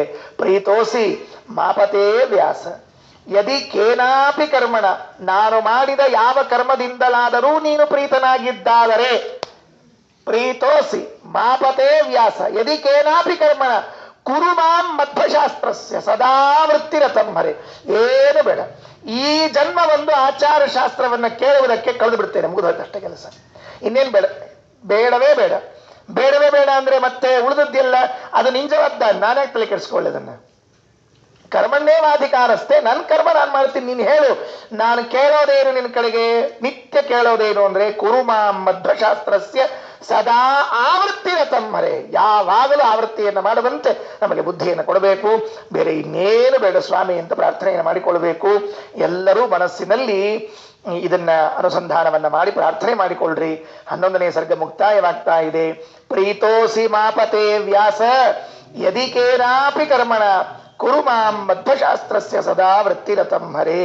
ಇದನ್ನೊಂದನ್ನ ಕೊಡಪ್ಪ ಸ್ವಾಮಿ ಅಂತ ಕೇಳಿಕೊಳ್ಬೇಕು. ಇತಿ ಶ್ರೀಮತ್ ಕವಿಕುಲ ತಿಲಕ ತ್ರಿವಿಕ್ರಮ ಪಂಡಿತಾಚಾರ್ಯ ಸುತ ನಾರಾಯಣ ಪಂಡಿತಾಚಾರ್ಯ ವಿರಚಿತೆ ಶ್ರೀಮತ್ ಸುಮಧ್ವವಿಜಯ ಮಹಾಕಾವ್ಯೆ ಆನಂದಾಂಕಿತೆ ಏಕಾದಶ ಸರ್ಗ ಸಮಾಪ್ತ. ಶ್ರೀಕೃಷ್ಣಾರ್ಪಣಮಸ್ತು. 11ನೇ ಸರ್ಗ ಮುಕ್ತಾಯ ಆಯಿತು. ಇನ್ನು 12ನೇ ಸರ್ಗ ಪ್ರಾರಂಭ ಆಗಬೇಕು. ಇದರಲ್ಲಿ 54 ಶ್ಲೋಕಗಳು 12ನೇ ಸರ್ಗದಲ್ಲಿ. ಇದರಲ್ಲಿ ಚೆನ್ನಾಗಿದೆ. ಈ ಸ್ವಲ್ಪ ಮತ್ತೆ ಚರ್ಚೆ ಶುರು. ಇಷ್ಟಾದ ಮೇಲೆ ಇಷ್ಟೊತ್ತು ಮಧ್ವಾಚಾರ್ಯರು ಅವ್ರ ಕಥೆ ಏನು ಬಂದಿದ್ದೇ ಇಲ್ರಿ, ಬರೀ ವೈಕುಂಠ, ವಿಮಾನ, ಸ್ನಾನ, ಯಾನ ಇಂಥ ಆಚಾರ ಮುಗಿಸ್ರಿಪ್ಪ, ಇನ್ನರ ಎಷ್ಟು ನೀವು ಮತ್ತೆ ಅಂತ ಹೇಳಿದ್ರೆ ಈಗ ಮತ್ತೆ ಬಂತೀಗ. ಈ 12ನೇ ಸರ್ಗದಲ್ಲಿ, ದ್ವಾದಶ ಸರ್ಗದಲ್ಲಿ ಆಚಾರ್ಯರ ವ್ಯಾಖ್ಯಾನದ ಮಹಿಮೆಯನ್ನು ಹೇಳಿ ಮುಗಿಸಿದ ಮೇಲೆ ಪರವಾದಿಗಳು, ಅಂದಿನ ಕಾಲದಲ್ಲಿ ಇರುವಂತಹ ಮಾಯಾವಾದದ ಮುಖಂಡರು ಮುಖಂಡರು, ಮಾಯಾವಾದದ ಮುಖಂಡರು ಆಚಾರ್ಯರ ಬಗ್ಗೆ ಏನ್ ನಿರ್ಣಯ ತೆಗೆದುಕೊಂಡ್ರು? ಏನ್ ಮಾಡ್ಬೇಕು ಇವ್ರನ್ನ, ಮಧ್ವಾಚಾರ್ಯರನ್ನ ಏನಾದ್ರೂ ಮಾಡಿ ಮಧ್ವಾಚಾರ್ಯರ ವ್ಯವಸ್ಥೆ ಮಾಡ್ಬೇಕು ನಾವು. ಯಾಕೆ ಅಂದ್ರೆ ಇವ್ರನ್ನ ಹಿಂಗೆ ಬಿಟ್ಟು ಬಿಟ್ರೆ ಪೂರ್ಣ ನಮ್ಮನ್ನು ತೂದು ಬಿಡ್ತಾರೆ. ಹಾಗಾದ್ರೆ ಇವ್ರಿಗೊಂದೇನಾದ್ರೂ ವ್ಯವಸ್ಥೆ ಕಾಣಿಸ್ಬೇಕಲ್ಲ ಅಂತ ಹೇಳಿ ಅವರೆಲ್ಲ ಆಲೋಚನೆ ಮಾಡಿ ಏನೇನು ದುರ್ಬುದ್ಧಿಗಳನ್ನೆಲ್ಲವನ್ನ ವಿಚಾರ ಮಾಡಿದ್ರು ಅಂತ ಅನ್ನೋದನ್ನೆಲ್ಲ ಇದರಲ್ಲಿ ಹೇಳ್ತಾ ಹೊರಡುತ್ತಾರೆ. 11ನೇ ಸರ್ಗದ ಮುಕ್ತಾಯ ಆದ ಮೇಲೆ ಪ್ರಾಯ ನಾನು ಸುಮ್ಮನೆ ಒಂದು ಮಾತು ಹೇಳ್ತೀನಿ. ಕೆಲವರಿಗೆ ಇದು ಹೇಳೋ ಹಂಗೆ ಇದ್ದಿದ್ದಿಲ್ಲ, ವರ್ಜ ಆಗಿತ್ತು, ಇದ್ರೊಳಗೆ ಏನೇನೋ ಬರ್ತದೆ, ಹೆದರಿಸಿ ಅದು ಇಲ್ಲ, ಅದು ಹೇಳಲೇಬಾರ್ದು, ನಾವು ಹೇಳಲೂಬಾರ್ದು, ನೀವು ಕೇಳಲೂಬಾರ್ದು. ಬರೆದ್ರೆ ಯಾಕೆ ಮತ್ತವರು ಹೇಳಬಾರ್ದು ಕೇಳಬಾರ್ದು ಬರೆದ್ರೆ ಯಾಕೆ ಮತ್ತವರು? ಎಲ್ಲ ನಮ್ಮ ಮೂಢ ನಂಬಿಕೆಗಳ ಪ್ರಭಾವ. ಒಂದು. ಎರಡನೇದ್ದು, ನಮಗೆ ಹೇಳುವ ಯೋಗ್ಯತೆ ಇರಲಿಲ್ಲ ಅಂದರೆ, ಶಕ್ತಿ ಇರಲಿಲ್ಲ ಅಂತ ಆದರೆ ನನಗೆ ಹೇಳಲಿಕ್ಕೆ ಬರುವುದಿಲ್ಲ ಅನ್ನಬೇಕೇ ವಿನಃ ಅದನ್ನು ಹೇಳಬಾರದು ಅಂತ ಹೇಳಬಾರದು. ಇದು ನಮ್ಮ ಯೋಗ್ಯತೆ. ಇಲ್ಲಪ್ಪ ನನಗೆ ಬರೋದಿಲ್ಲ, ನಾನು ಅಜ್ಞಾನಿ ಮನುಷ್ಯ, ನನಗದ್ರ ತಿಳುವಳಿಕೆ ಇಲ್ಲ ಅಂದರೆ ಆಗ ಅವರ ಬಗ್ಗೆ ಗೌರವ ಬರ್ತದೆ. ಇಲ್ಲ ಅವರಿಗೆ ಗೊತ್ತಿಲ್ವಂತೆ ಪಾಪ ಪ್ರಾಮಾಣಿಕರು ಅಂತ ಹೇಳಿ ಅದನ್ನು ಬಿಟ್ಟುಬಿಟ್ಟು ನೀವ್ಯಾರು ಜಗತ್ನಲ್ಲಿದ್ದವರು ಮಧ್ವವಿಜಯದ 11ನೇ ಸರ್ಗ ಕೇಳಲೇಬೇಡ್ರಿ, ಕೇಳಿದ್ರೆ ನೀವು ಮಧ್ವವಿಜಯ ವೈಕುಂಠಕ್ಕೆ ಹೋಗೋದಲ್ಲ, ಅಂದಂತ ಮನಸ್ಸಿಗೆ ಹೋಗ್ಬಿಡ್ತೀರಿ ಅಂತ ಹೇಳ್ಬಿಟ್ರೆ ಏನು ಪರಿಸ್ಥಿತಿ? ಎಲ್ಲ ಹಿಂಗೆ ಹೇಳಿದವರು ಇದ್ರು, ಪಾಪ ಈಗೂ ಇದ್ದಾರೆ, ಇದ್ರು ಅನ್ನಬಾರ್ದು, ಭೂತಕಾಲ ಅಲ್ಲ, ಈಗೂ ಇದ್ದಾರೆ, ಇರ್ಲಿ, ಇನ್ನೂ 100 ಕಾಲ ಬಾಳ್ಲಿ ಪಾಪ, ಅವ್ರೇನು ಬೇಡ ಅಂದಿಲ್ಲ. ಯಾಕೆಂದ್ರೆ ಅವರು ಹೀಗೆ ಹೇಳ್ಕೋತಿದ್ದಾಗಲೇ ನಾವು ಅಲ್ಲ ಅಂತ ಹೇಳಿಕೊಂದು ಅವಕಾಶ ಇತ್ತು, ಇಲ್ಲಿ ಹೇಗಿರ್ಬೇಕು. ಅದರಿಂದ ಈ ತಪ್ಪು ಕಲ್ಪಗಳನ್ನೆಲ್ಲ ಇವತ್ತು ಸ್ಪಷ್ಟವಾಗಿ ಹೊಡೆದು ಹಾಕಿಬಿಡ್ರಿ. ನೀವು 8-10 ದಿನಗಳಿಂದ ಇದನ್ನು ಕೇಳ್ತಾ ಇದ್ದೀರಿ, ಎಲ್ಲಾದರೂ ಕೇಳದೇ ಇರುವಂಥ ಅಂಶ ಇತ್ತ? ಇದೇ ಯಾವುದು ಪುರುಷಾರ್ಥ, ಯಾವುದು ಕಾಮ, ಯಾವುದು ಜೀವನದಲ್ಲಿ ಸಹಜವಾದದ್ದು ಅದನ್ನೇ ಪಂಡಿತಾಚಾರ್ಯ ವರ್ಣನೆ ಮಾಡಿದ್ದಾರೆ. ಹೇಳುವಾಗ ನಾವು ಅದನ್ನ ಕೂತ ಶ್ರೋತೃವರ್ಗ ಅವರ ತಿಳಿದುಕೊಳ್ಳುವ ಒಂದು ಅದರ ವ್ಯವಧಾನ ಇವನ್ನೆಲ್ಲ ನೋಡಿ ಹೇಳ್ಬಿಟ್ರೆ ಅದು ಮುಗಿದು ಹೋಯ್ತು, ಅಷ್ಟೇ ಕೆಲಸ. ಅದನ್ನ ಬಿಟ್ಟು ಕೇಳಲೇಬೇಡ್ರಿ ಅಂತ ಹೇಳಿ ಅಂತಹ ದಡ್ಡತನದ ಪ್ರತಿಜ್ಞೆಯನ್ನು ಮಾಡಬಾರ್ದು. ಉಲ್ಟಾ ಅದನ್ನು ಬಿಟ್ಟು ನಮ್ಮ ಮುತ್ತೆ ಹಂಗೆ ಮಾಡ್ತಿದ್ದ, ನಮ್ಮ ತಾತ ಹಿಂಗೆ ಮಾಡ್ತಿದ್ದ, ನಮ್ಮ ಅಜ್ಜ ಹಿಂಗಿದ್ದ ಅಂತ ಹೇಳ್ಕೋತ ಕೂತ್ರೆ ಏನು ಬಂತದ್ರೊಳಗೆ? ಹಂಗೆ ಹೇಳ್ಬಾರ್ದು. ನಮಗೂ ಅಜ್ಜಂದ್ರಿದ್ದಾರೆ, ನಮಗೂ ಅಪ್ಪನ ನಮಗೇನು ಹೇಳಿಕ್ ಬರಂಗಿಲ್ಲ, ಹಂಗೆಲ್ಲ ಹೇಳ್ಬಾರ್ದು. ವಿಷಯಕ್ಕೆ ವಿಷಯವಾಗಿ ಹೇಳ್ಬೇಕೇವೆ, ನಾ ಬೇಡ ಹೇಳ್ಬಾರ್ದು. ಇರ್ಲಿ. ಪ್ರಕೃತ ಮನುಸರಾಮ ಪಾಯಸಂ ಭಕ್ಷಯಾಮ, ಒಂದು ಗಾದಿ ಮಾತದ್ರಿ, ಇರ್ಲಿ ಬಿಡ್ರಿ ಅಂತ ಬದ್ಲು ಬೈಬಿಡ್ಬೇಕ್ರಿ. ಬೈದು ಪ್ರಕೃತ ಮನುಸರಾಮ, ಇನ್ನು ಬರ್ಲಿ ಮತ್ತೆ ಪ್ರಕೃತಕ್ಕೆ ಹೋಗೋಣಂತ, ಪಾಯಸಂ ಭಕ್ಷಯಾಮ, ಪಾಯಸ ತಿನ್ನೋಣಂತ ಅಂತ ಹೇಳ್ಬೇಕಂತೆ. 1ನೇ ಶ್ಲೋಕ ಪ್ರಾರಂಭ. ತತ್ರಾನಂತ ಸ್ವಂತ ವೇದಾಂತ ಸಿಂಹೇ ಮುಖ್ಯ ವ್ಯಾಖ್ಯಾನಿಸ್ವರೇ ಜೃಂಭಮಾಣೆ ಸದ್ಯೋ ಮಾದ್ಯದ್ವಾದಿದಂತೀಂದ್ರ ಭೀಮೇ ಭೇಜೆ ಕ್ಷೋಭೋ ಮಾಯಿಗೋ ಮಾಯೂಥೈ. ಬಹಳ ಚೆನ್ನಾಗಿದೆ ರೀ ಗುರುಗಳೇ, ಇದು ಶಾಲಿನಿ ಛಂದಸ್ಸು ಅಂತ ಇದಕ್ಕೆ ಹೆಸರು. ಇಡೀ ಸರ್ಗ 50 ಶ್ಲೋಕದವರೆಗೆ ಶಾಲಿನಿ ಛಂದಸ್ಸಿನಲ್ಲಿ ಬರೆದಿದ್ದಾರೆ. ಶಾಲೀನವಾಗಿ ಹೇಳಬೇಕು, ಹೇಳುವಾಗ ಕೇಳುವಾಗ ಅದರ ಶಾಲೀನತೆ ವ್ಯಕ್ತ ಆಗಬೇಕು, ಹಾಗೆ ಶಾಲೀನವಾಗಿ ಹೇಳಿದ್ದಾರೆ. ತ್ರಿವಿಕ್ರಮ ಪಂಡಿತಾಚಾರ್ಯರು ವಾಯುಸ್ತುತಿಯಲ್ಲಿ 1 ಶ್ಲೋಕ ರಚನೆ ಮಾಡಿದ್ದಾರೆ. ಆ 1 ಶ್ಲೋಕವನ್ನ ಬೆಳೆಸಿದ್ದು ಈ 50 ಶ್ಲೋಕ, 54 ಶ್ಲೋಕ. ಯಾವ 1 ಶ್ಲೋಕ? ಆಕ್ರೋಶಂತೋ ನಿರಾಶಾ ಭಯಭರ ವಿವಶ ಶ್ವಾಸಯಾ ಛಿನ್ನದರ್ಪ ವಾಶಂತೋ ದೇಶನಾಶಸ್ತ್ವಿತಿವತ ಕುದಿಯಾಂ ನಾಶಮಾಷಾದಗಾಶು ಧಾವಂತೋ ಟೀಲಶೀಲಾ ವಿತದಶಪದಶಾಪಾ ಶಿವಾ ಶಾಂತಶೌರ್ಯಸ್ತದ್ವ್ಯಾಖ್ಯ ಸಿಂಹನಾದೇ ಸಪದಿದದ ಶಿರೇ ಮಾಯಿ ಗೋಮಾಯವಸ್ಥೆ. ಈ 1 ಶ್ಲೋಕ ಇಟ್ಟುಕೊಂಡು 54 ಶ್ಲೋಕ ಬರೆದಿದ್ದಾರೆ ಪಂಡಿತಾಚಾರ್ಯ. ಇದು ವಿಸ್ತಾರ ಮಾಡುವ ಕ್ರಮ, ಸಂಶೋಧನಾ ಕ್ರಮ. ಏನೇನೋ ಸಂಶೋಧನೆ ಮಾಡಿದ್ವಿ, ಏನೇನೋ ವಿಸ್ತಾರ ಮಾಡಿದ್ವಿ ಅಂತಲ್ಲ. ರುಕ್ಮಿಣೀಶ ವಿಜಯವನ್ನು ಸಂಶೋಧನೆ ಮಾಡುವಾಗ ಹೇಗೆ ಮಾಡಬೇಕು ಅಂದ್ರೆ ಭಾಗವತ ಇಟ್ಕೊಂಡು ಮಾಡಬೇಕು. ಕೆಲವರಿಗೆ ಗೊತ್ತಿಲ್ಲ ಪಾಪ, ಸಂಶೋಧನೆ ಹೇಗೆ ಮಾಡಬೇಕು ಅಂತ ಗೊತ್ತಿಲ್ಲ, ಮಾಡಿಬಿಟ್ಟಿರ್ತಾರೆ, ಏನೋ PhD ಮಾಡಿರ್ತಾರೆ. ಇದನ್ನ ಭಾಗವತದ ಯಾವ ಶ್ಲೋಕದಿಂದ ರಾಜರು ಯಾವ ಅರ್ಥ ತೆಗೆದರು, ಯಾವ ಶಬ್ದವನ್ನ ಅದನ್ನ ಶ್ಲೇಷ ಮಾಡಿಕೊಂಡ್ರು. ಅಲ್ಲಿ ವೇದವ್ಯಾಸ ದೇವರು 1 ಶ್ಲೋಕದಲ್ಲಿ ಗೋಪಿಕಾಸ್ತ್ರೀಯರು ಮಾವಿನ ಮರ, ಹುಣಸೆ ಮರ, ತೆಂಗಿನ ಮರ, ಹಲಸಿನ ಮರಕ್ಕೆ ಹೋಗಿ ಸುತ್ತಾಕಿ ಅಯ್ಯೋ ಕೃಷ್ಣ ಎಲ್ಲಿದ್ದಾನೆ ಅಂತ ಕೇಳು ಅಂತ 1 ಶ್ಲೋಕದಲ್ಲಿ ಹೇಳಿದರೆ ವಾದರಾಜ ಶ್ರೀಚರಣರು 3 ಸರ್ಗ ತಗೊಂಡದನ್ನ ಹೇಳಲಿಕ್ಕೆ. 3 ಸರ್ಗ, ಸುಮಾರು 65 ಶ್ಲೋಕದ್ದು 3 ಸರ್ಗ. ಲೆಕ್ಕ ಹಾಕ್ಕೊಂಡ್ರೆ ಎಷ್ಟಾಗಿರ್ಬೇಕು? ಒಂದು 190-200 ಶ್ಲೋಕಗಳಲ್ಲಿ ವಿಸ್ತಾರ ಮಾಡಿದ್ರು. ಎಲ್ಲ ಸಂಶೋಧನಾ ಪದ್ಧತಿಯಲ್ಲಿ ಹುಡುಕಿದರೆ ಮಾತ್ರ ಅರ್ಥ ಆಗಲಿ, ಗೊತ್ತಾಗಲಿ ಏನು ಪಾಪ ಹೇಳಿದ್ರು ಅಂತ. ಬರೀ ರುಕ್ಮಿಣೀಶ ವಿಜಯದ್ದು ಒಂದಲ್ಲ, ಇಂಥದ್ದು 108. ಸುಮ್ಮನೆ ಒಂದು ನನಗೆ ಈ ಕ್ಷಣಕ್ಕೆ ನೆನಪಾದದ್ದು. ಯಾಕೆ ಹೇಳಿದೆ ಈ ಮಾತನ್ನ ಅಂದ್ರೆ, ಆಕ್ರೋಶಂತೋ ನಿರಾಶಾ ಅಂತನ್ನೋ ಒಂದು ವಾಕ್ಯವನ್ನ ಇಟ್ಟುಕೊಂಡು ಮೊದಲನೇ ಶ್ಲೋಕದಿಂದ ಪ್ರಾರಂಭ ಮಾಡಿ ಕೊನೆ ಶ್ಲೋಕದವರೆಗೂ ಕೂಡ ದ್ರವತ ದ್ರವತ ಹೇ ಮಾಯಾವಿ ದೇವದ್ವಿಷಃ ಅನ್ನುವವರೆಗೂ ಕೂಡ ಹೇಳಿದ್ದು ಇದೇ ಶ್ಲೋಕದ ವ್ಯಾಖ್ಯಾನ. ಆಕ್ರೋಶ ಅಂತ ಭಾರಿ ಆಕ್ರೋಶ ಆಗ್ಬಿಡ್ತು. ಆಕ್ರೋಶ ಅಂದ್ರೆ ಏನ್ ಗೊತ್ತೇನ್ರಿ? ಅದು ಕೈಲಾಗದೆ ಇದ್ದವ್ರ ಮೈ ಎಲ್ಲ ಪರಿಚ್ಕೊಂಡ್ರು ಅಂತ ಹೇಳ್ತಾರಲ್ಲ, ಅದು ಇದೇ ಶಬ್ದ. ಕೈಲಾಗದೆ ಇದ್ದವ್ರ ಮೈ ಪರಿಚ್ಕೊಂಡ್ರು ಅಂದ್ರು. ಅವನಿಗೆ ಏನ್ ಮಾಡ್ಲಿಕ್ಕೆ ಆಗ್ಲಿಲ್ಲ, ಅಂತೀವನೇ ಹೆರ್ಕೊಂಡ್ಬಿಟ್ಟ. ಮೂದರಷ್ಟು ಕೆಲಸ. ಆನಂದ ತೀರ್ಥರಿಗೆ ಏನೂ ಕೂದಲು ಸಹಿತ ಕೊಂಕಿಸ್ಲಿಕ್ಕಾಗದೇ ಇದ್ದದ್ದಾಗಿ ಅವರೆಲ್ಲ ತಾವಾಗಿ ದುಃಖಪಟ್ಟರು. ಮಾಯಿ ಗೋಮಾಯವಸ್ಥೆ. ಆ ದುರ್ವಾದಿಗಳೆಂಬ ನರಿಗಳು ಊಡಿಲಿಕ್ಕೆ ಪ್ರಾರಂಭ ಮಾಡಿದವು. ಯಾಕೆ ಅಂದ್ರೆ ತ್ವದ್ವ್ಯಾಖ್ಯ ಸಿಂಹನಾದೆ. ಆಚಾರ್ಯರ ವ್ಯಾಖ್ಯಾನ ಅಂದ್ರೆ ಸಿಂಹನಾದ ಅಂತೆ. ಆ ಆಚಾರ್ಯ ವ್ಯಾಖ್ಯಾನವೆಂಬ ಸಿಂಹನಾದದ ಮುಂದೆ ಈ ನರಿಗಳು ಊಳಿದ್ದನ್ನ ಯಾರು ಕೇಳ್ಬೇಕು ಹೇಳಿ ನೋಡಂತೆ? ಯಾರಿಲ್ಲ. ಇದು ಒಂದು ಸರ್ಗದ ವಿಷಯ ಇದೇ ಆಯ್ತು. ಅದರಲ್ಲಿ ಪ್ರಧಾನವಾಗಿ ಪದ್ಮತೀರ್ಥ, ಪುಂಡರೀಕಪುರಿ ಅಂತ ಇಬ್ರು ಅವತ್ತಿನ ಕಾಲದ ಮಾಯಾವಾದದಲ್ಲಿನ ಹಿರಿಯ ವಿದ್ವಾಂಸರು ಅಂತ ಕರೆಸಿಕೊಂಡವರು. ಪದ್ಮತೀರ್ಥ, ಪುಂಡರೀಕಪುರಿ. ಅವ್ರ ಗುರು ಒಬ್ಬಿದ್ದಂತೆ, ಅದನ್ನೇ ಹೇಳ್ತಾರೆ. ಅವ್ರ ಗುರು ಒಬ್ರು ಇದ್ರು, ಅವ್ರ ಗುರು ಹೋಗ್ಬಿಟ್ಟಿದ್ರು ಅಂತ ಮುಂದೆ ಕಥೆಯಲ್ಲಿ ಹೇಳ್ತಾರೆ. ಅಂತೂ ಈ ಮಾಯಾವಾದದ ಅವತ್ತಿನ ಕಾಲದ ಶ್ರೇಷ್ಠ ವಿದ್ವಾಂಸರು ಅಂತ ಕರೆಸಿಕೊಂಡ ಪದ್ಮತೀರ್ಥರು ಪುಂಡರೀಕಪುರಿಗಳ ಮುಖಂಡತ್ವದಲ್ಲಿ, ಅಂದ್ರೆ ಅವರ ಅಧ್ಯಕ್ಷತೆಯಲ್ಲಿ ಇದು ಮುಂದಿನ ಸರ್ಗದಲ್ಲಿ ನಡೆದ ಎಲ್ಲ ಘಟನೆಗಳಾಯಿತು ಅಂತ ಪಂಡಿತಾಚಾರ್ಯರು ವಿವರಣೆ ಮಾಡುತ್ತಾರೆ. ಮೊದಲನೇ ಶ್ಲೋಕದಲ್ಲಿ ಪ್ರತಿಜ್ಞೆ ಮಾಡಿದರು. ತತ್ರಾನಂತ ಸ್ವಾಂತ ವೇದಾಂತ ಸಿಂಹೇ ಮುಖ್ಯ ವ್ಯಾಖ್ಯಾನಿಸ್ವನೇ ಜೃಂಭಮಣೆ ಸದ್ಯೋ ಮಾದ್ಯದ್ವಾದಿದಂತೀಂದ್ರ ಭೀಮೆ ಭೇಜೆ ಕ್ಷೋಭೋ ಮಾಯಿ ಗೋಮಾಯಯೂಥೈ. ಮಾಯಿ ಗೋಮಾಯಯೂಥೈ. ಮಾಯಿ ಗೋಮಾಯಿ ಎಂಬ ಯೂಥ, ಅದು ಗುಂಪು, ಮಾಯಾವಾದಿಗಳೆಂಬ ನರಿಗಳು ಕ್ಷೋಭ ಭೇಜೆ, ಕ್ಷೋಭೆಯನ್ನ, ದುಃಖವನ್ನ, ಚಾಂಚಲ್ಯವನ್ನ ಹೊಂದಿದ್ರು. ಸದ್ಯೋ ಮಾದ್ಯದ್ ವಾದಿದಂತೀಂದ್ರ ಭೀಮೆ. ಇವರೇನು ಸಾಮಾನ್ಯರ? ವಾದಿದಂತೀಂದ್ರಾಣಾಂ ಭೀಮೆ. ವಾದಿಗಳೆಂಬ ಆನೆಗಳಿಗೆ ಭಯಾನಕರಾಗಿ ಇದ್ರಂತೆ ಇವರ ಆಚಾರ್ಯ. ಮಧ್ವಾಚಾರ್ಯ ಹೆಂಗಿದ್ರು ಅಂದ್ರೆ ವಾದಿ ದಂತೀಂದ್ರ ಭೀಮ ಅಂತ 3 ಶಬ್ದ ಹಾಕ್ಬಿಟ್ಟಾರೆ. ವಾದಿಗಳೆಂಬ ಮದಮತ್ತವಾದ ಆನೆಗಳಿಗೆ ಇವರು ಭಯಾನಕರಾಗಿದ್ರು. ಹೇಗೆ ಭಯಾನಕರಾಗಿದ್ದು ಅಂದ್ರೆ ಅನಂತ ಸ್ವಾಂತ ವೇದಾಂತ ಸಿಂಹೇ. ಸಿಂಹ ಮಧ್ವಾಚಾರ್ಯ ಎಂಬ ಸಿಂಹ, ಮಧ್ವ ಸಿಂಹ. ಈ ಮಧ್ವ ಸಿಂಹ ಎಂಬುವುದು ವಾದಿದಂತೀಂದ್ರ ಭೀಮವಾಗಿತ್ತು. ಅದರ ಧ್ವನಿ ಹೇಗಿತ್ತು ಅಂತ ಕೇಳಿದ್ರೆ ಮುಖ್ಯ ವ್ಯಾಖ್ಯಾನಿಸ್ವನೇ ಜೃಂಭಮಾಣೆ. ಆ ಮುಖ್ಯ ವ್ಯಾಖ್ಯಾನವನ್ನ ಮಾಡಿದಾಗ ಶೋಭಾಯಮಾನರಾಗಿ ಉಡುಪಿಯಲ್ಲಿ ಇದ್ದಾಗ ಇವರ ಆಚಾರ್ಯರ ವ್ಯಾಖ್ಯಾನಗಳು ಪಾಠಪ್ರವಚನಗಳು ನಡೆದಾಗ ಬಹಳ ಕ್ಷೋಭೆಗೊಳಗಾಯಿತು ಉಳಿದ ವಾದಿಗಳ ಪಂಗಡ ಅಂತ ಮೊದಲನೇ ಶ್ಲೋಕದಲ್ಲಿ ಹೇಳಿದರು. ಆಚಾರ್ಯರನ್ನು ಕರೆಯುವಾಗ ಅನಂತ ಸ್ವಾಂತ ವೇದಾಂತಿ ಸಿಂಹೆ. ಎಷ್ಟು ಶಬ್ದ ಹಾಕ್ಯಾರ ನೋಡ್ರಿ.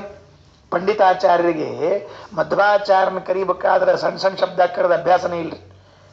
ಅನಂತ ಸ್ವಾಂತ ವೇದಾಂತಿ ಸಿಂಹ. ಅನಂತ ಅಂದ್ರೆ ಪರಮಾತ್ಮ, ದೇವರಿಗೇನದ ಅನಂತ. ಅವನಲ್ಲಿ ಸ್ವಾಂತ ಅಂದ್ರೆ ಮನಸ್ಸು. ಸ್ವಾಂತಂ ಹೃನ್ಮಾನಸಂ ಮನಃ. ಅನಂತನಲ್ಲಿ ಸ್ವಾಂತವನ್ನ ಇಟ್ಟವರು ಅಂದ್ರೆ ಭಗವಂತನಲ್ಲಿಯೇ ಸದಾ ಮನಸ್ಸನ್ನ ಇಟ್ಟವರು. ಅನಂತ ಸ್ವಾಂತ ವೇದಾಂತಿ ಸಿಂಹ. ನಮ್ಮ ಆಚಾರ್ಯ ಬರೇ ಸಿಂಹ ಅಲ್ಲ, ವೇದಾಂತಿ ಸಿಂಹ ಅವರು. ಯಾವುದು ವೇದಾಂತ? ವೇದಾಂತ ಅಂದ್ರೆ ಏನು? ವೇದಾನಾಮಂತಹ ನಿರ್ಣಯ ಯಸ್ಮಾತ್. ಈ ವೇದಗಳ ನಿರ್ಣಯವನ್ನ ಮಾಡುವಂತಹ ಬ್ರಹ್ಮಸೂತ್ರಗಳಿವೆಯಲ್ಲ, ಅವುಗಳಿಗೆ ವೇದಾಂತ ಅಂತ ಕರೀತಾರೆ. ಕೆಲವು ಕಡೆಗಳಲ್ಲಿ ಉಪನಿಷತ್ತುಗಳಿಗೂ ವೇದಾಂತ ಅಂತ ಕರೆದಿದ್ದಾರೆ, ಇಲ್ಲ ಅಂದಿಲ್ಲ. ಆದರೆ ವೇದಾಂತ ಅಂತ ಕರೆಯುವುದು ಪ್ರಧಾನವಾಗಿ ಬ್ರಹ್ಮಸೂತ್ರಗಳಿಗೆ. ಆ ಬ್ರಹ್ಮಸೂತ್ರಗಳೆಂಬ ವೇದಾಂತದಲ್ಲಿ ಇವರು ಸಿಂಹ. ಅವುಗಳಿಗೆ ಅರ್ಥ ಮಾಡೋದು, ಸರಿಯಾಗಿ ವಿವರಣೆಯನ್ನು ಕೊಡುವುದು, ಇದೆಲ್ಲ ಬಹಳ ಚೆನ್ನಾಗಿದೆ. ವೇದಾಂತ ಶಾಸ್ತ್ರಾಭಿಜ್ಞರಾದವರು ಆಚಾರ್ಯರು.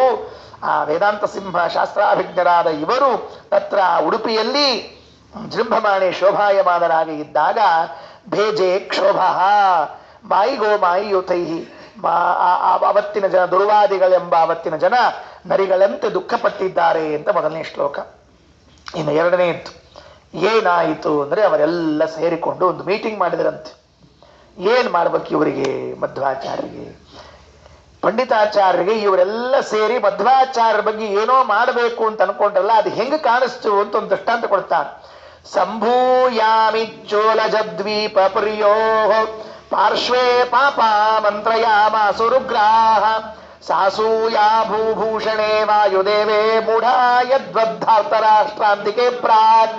ಹಿಂದೆ ಹೇಗೆ ದುರ್ಯೋಧನಾದಿಗಳೆಲ್ಲ ಸೇರಿಕೊಂಡು ಭೀಮನನ್ನ ಮುಗಿಸಬೇಕು ಅಂತ ಪ್ಲಾನ್ ಮಾಡಿದ್ರಲ್ಲ, ಹಂಗಿತ್ತು ಇವತ್ತಿನ ದೃಶ್ಯ ಅಂದ್ಬಿಟ್ರಷ್ಟೆ. ಇವತ್ತಿನ ದೃಶ್ಯ ಬೇರೆ ಹೇಗಿದ್ದಿದ್ದಿಲ್ಲ.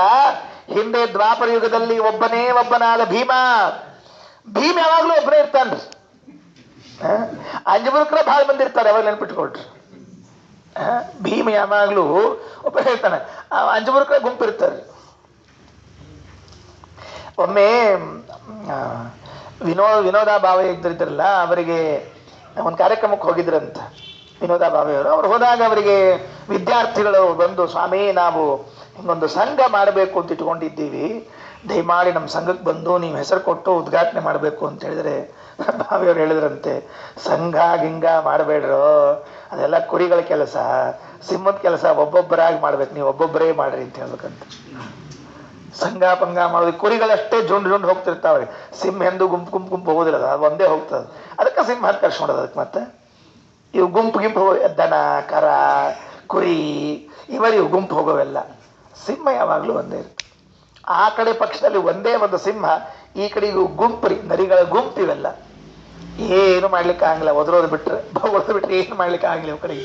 ಅದಕ್ಕೆ ಸಂಭೂಯಾಮಿ ಚೋಲಜದ್ವೀಪ ಪುರ್ಯೋ ಪಾರ್ಶ್ವೇ ಪಾಪ ಮಂತ್ರಯಾಮ ಸ್ವರುಗ್ರಾಹ ಸಾಸೂಯಾ ಭೂಭೂಷಣೇ ವಾಯುದೇವೇ ಮೂಢಾಯದ್ವದ್ಧಾರ್ತರಾಷ್ಟ್ರಾಂತಿಕೆ ಪ್ರಾಕ್.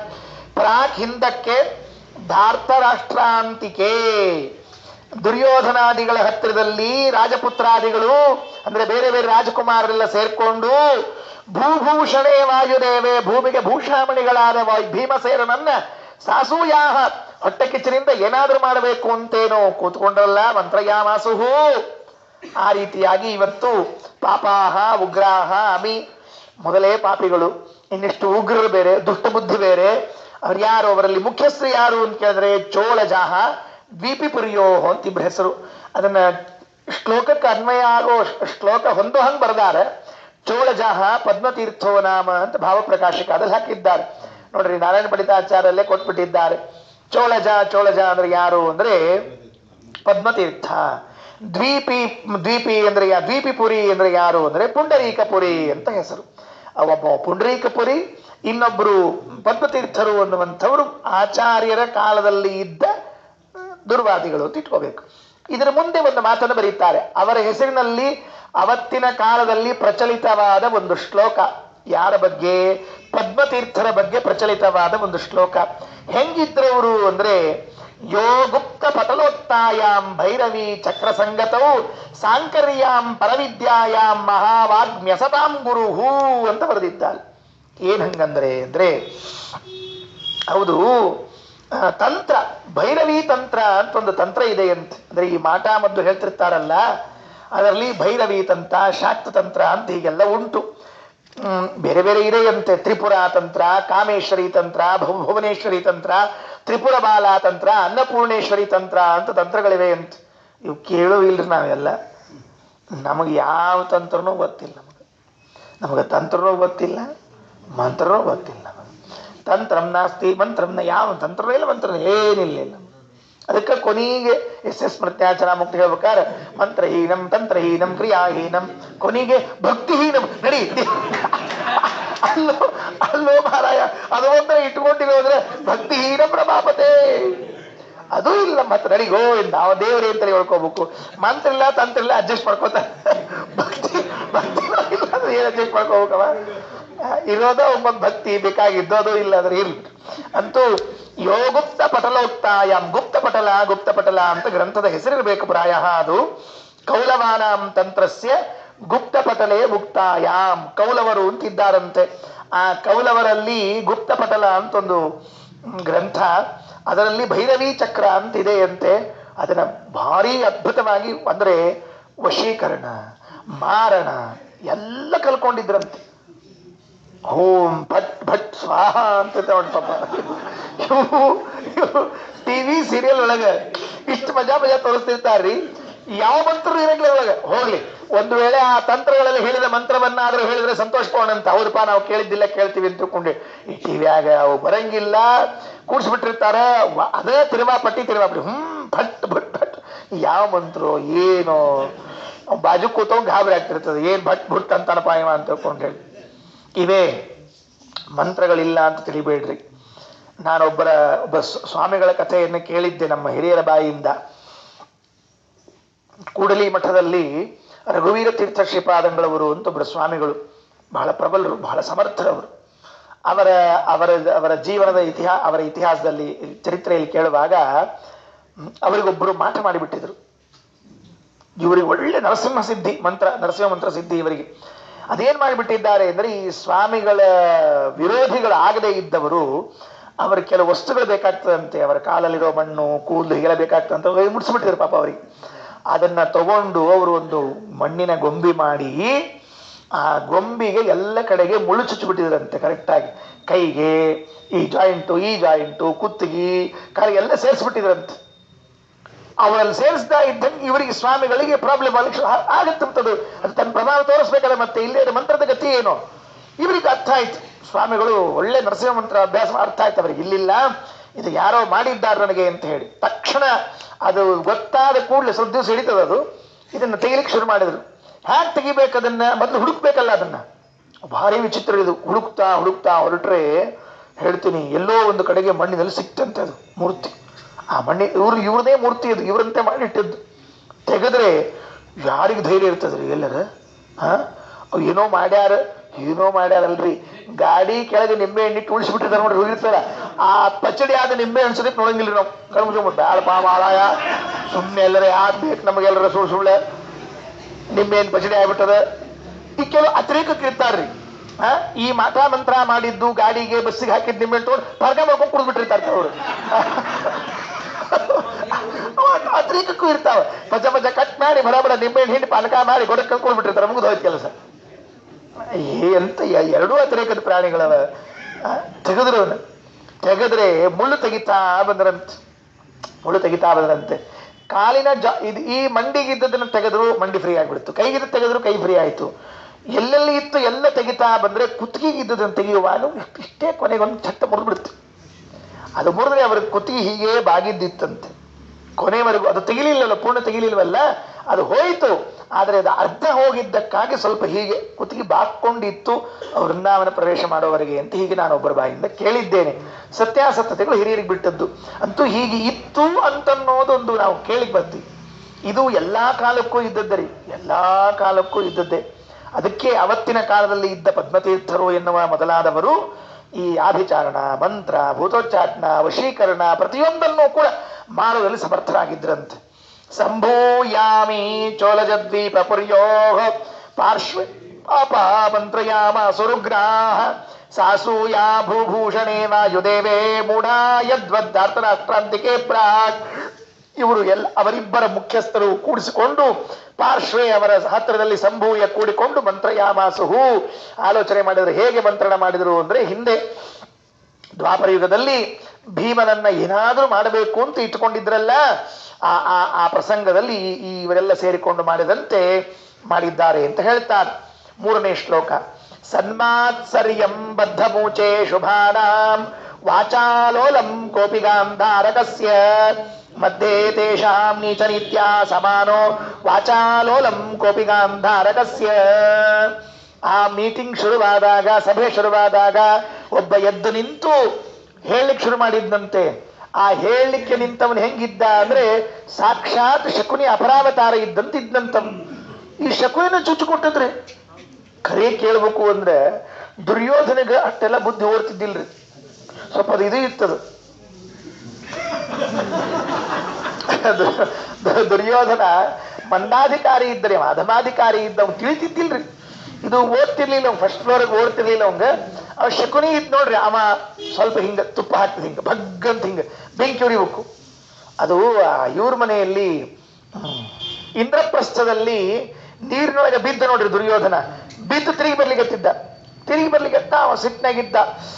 ಹೆಂಗರ ಮಾಡಿ ಇವ್ರಿಗೇನ್ರ ಮಾಡ್ಬೇಕು ಅಂತ ಇಷ್ಟ ಬರ್ಲಿಕ್ಕೆ ಅನ್ಕೋತ್ ಬರ್ಲಿಕ್ಕತ್ತಿದ್ದ. ಇವ ಶಕುನಿ ಸುಮ್ ಕುಡುಕ್ ಬೇಡ, ಯಾಕೆ ಹರಡ್ತಿ ದುರ್ಯೋಧನ ನೀನು, ಯಾಕೆ ಹರಡ್ತಿ, ನಿನ್ ಕಡೆ ಏನ್ ಮಾಡ್ಲಿಕ್ಕೆ ಆಗ್ತಾ ಹೇಳೋಣ ಅಂತ. ಏನು ಮಾಡಿ ಅಂದ್ರೆ ಉಲ್ಟಾರಿ ಅವ್ನು ಸಿಟ್ಟಿಗೆ ಎಬ್ಸೋದು. ಇನ್ನು ಕೆಲವರು ಜಗಳಾಡಿ ಬಂದು ನಿಂತಿರ್ತಾರೆ ನೋಡು, ಆತಿಲ್ಲ ಯಾಕೆ ಸುಳ್ಳು ಹರಡ್ತಿ, ನೀ ಹೊಡ್ಲಿಕ್ಕೆ ಆಗ್ತಾನೆ ನೋಡಿ ಹೊಡಿ ನೋಡ. ಅವನು ಎಬ್ಬಿಸಿ ಕೈಯಾಗ ಒಂದು ಕೋಲು ಕೊಟ್ಟು ಹೊಡಿಸಿ ಸವಾಲ, ನನಗೆ ಹೊಡಿಲಿಕ್ಕೆ ಆಗಿದ್ದಿಲ್ಲ, ಹೊಡೆದ ಅಂತ ಮಾಡಿ. ನೀವು ಶಕುನಿ ಏನ್ ಮಾಡಿದ ಅಂದ್ರೆ, ನೀ ಯಾಕೆ ಸುಳ್ಳ, ನಿಂಗೇನಾಗ್ತಾ ಹೇಳೋಣ ಅಂತ, ನಿಂಗೆ ಏನ್ ಕಿಸಲಿಕ್ಕೆ ಆಗಂಗಿಲ್ಲ. ಒಂದ್ ಕೆಲಸ ಮಾಡು, ಈಗ ಆಗಿದ್ದಾಗ್ಯದ, ಸೀದಾ ಹೋಗಿ ಭೀಮನ್ ಕಾಲು ಹಾಕೊಂಡ್ಬಿಡು. ತಪ್ಪಾತ್ ಭೀಮ, ಧರ್ಮಣ್ಣ ತಪ್ಪಾತು, ಹೊಟ್ಟೆ ಹಾಕೊಂಡ್ಬಿಡು, ನಿನ್ನ ಮನ್ಯಾಗ ನಾನು ಇರ್ತೀನಿ ಕೆಲಸ ಮಾಡಿಕೊಂಡು ಅಂದ್ಬಿಡು, ಎಲ್ಲ ಐಶ್ವರ್ಯ ನಿನಗೂ ಸಿಗ್ತದೆ, ಊಟ ಮಾಡ್ಕೊಂಡು ಮುಖ್ಯತನ ಏನಿಲ್ಲರ. ಅವನ ಮನ್ಯಾಗ ಹೋಗಿ ಕಾಲು ಹಿಡಿದು ದಾಸ ಆಗುವಂತ ಉಪದೇಶನೇ ಇಲ್ಲರ, ಆಗಬೇಕು ಅಂತಲ್ರಿ, ಅವನ ಮೇಲೆ ಇನ್ನಿಷ್ಟು ಹೊಟ್ಟೆ ಕಿಚ್ಚು ಬೆಳೀಲಿ ಅಂತ ತಿಳ್ಕೊಂಡು.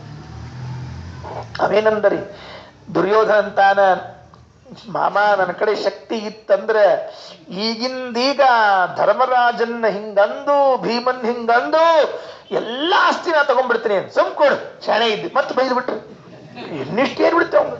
ಕೊನೆಗೆ ಮಾತಾಡ್ಕೋತ್ ಬಂದು ಜೂಜಾಡೋದು ನಿರ್ಧಾರ ಆಯ್ತು. ಇದು ಅಲ್ಲಿಗೆ ಬಂದು ಸೇರ್ಕೊಂತದ್. ಹಿಂಗ ಆ ಶಕುನಿ ಇದ್ ನೋಡ್ರಿ, ಇವತ್ತೊಬ್ಬ ಇದ್ನಂತ, ಸನ್ಮಾತ್ಸರ್ಯಂ ಬದ್ಧ ಮೂಚೆ ಶುಭಾನಾಂ.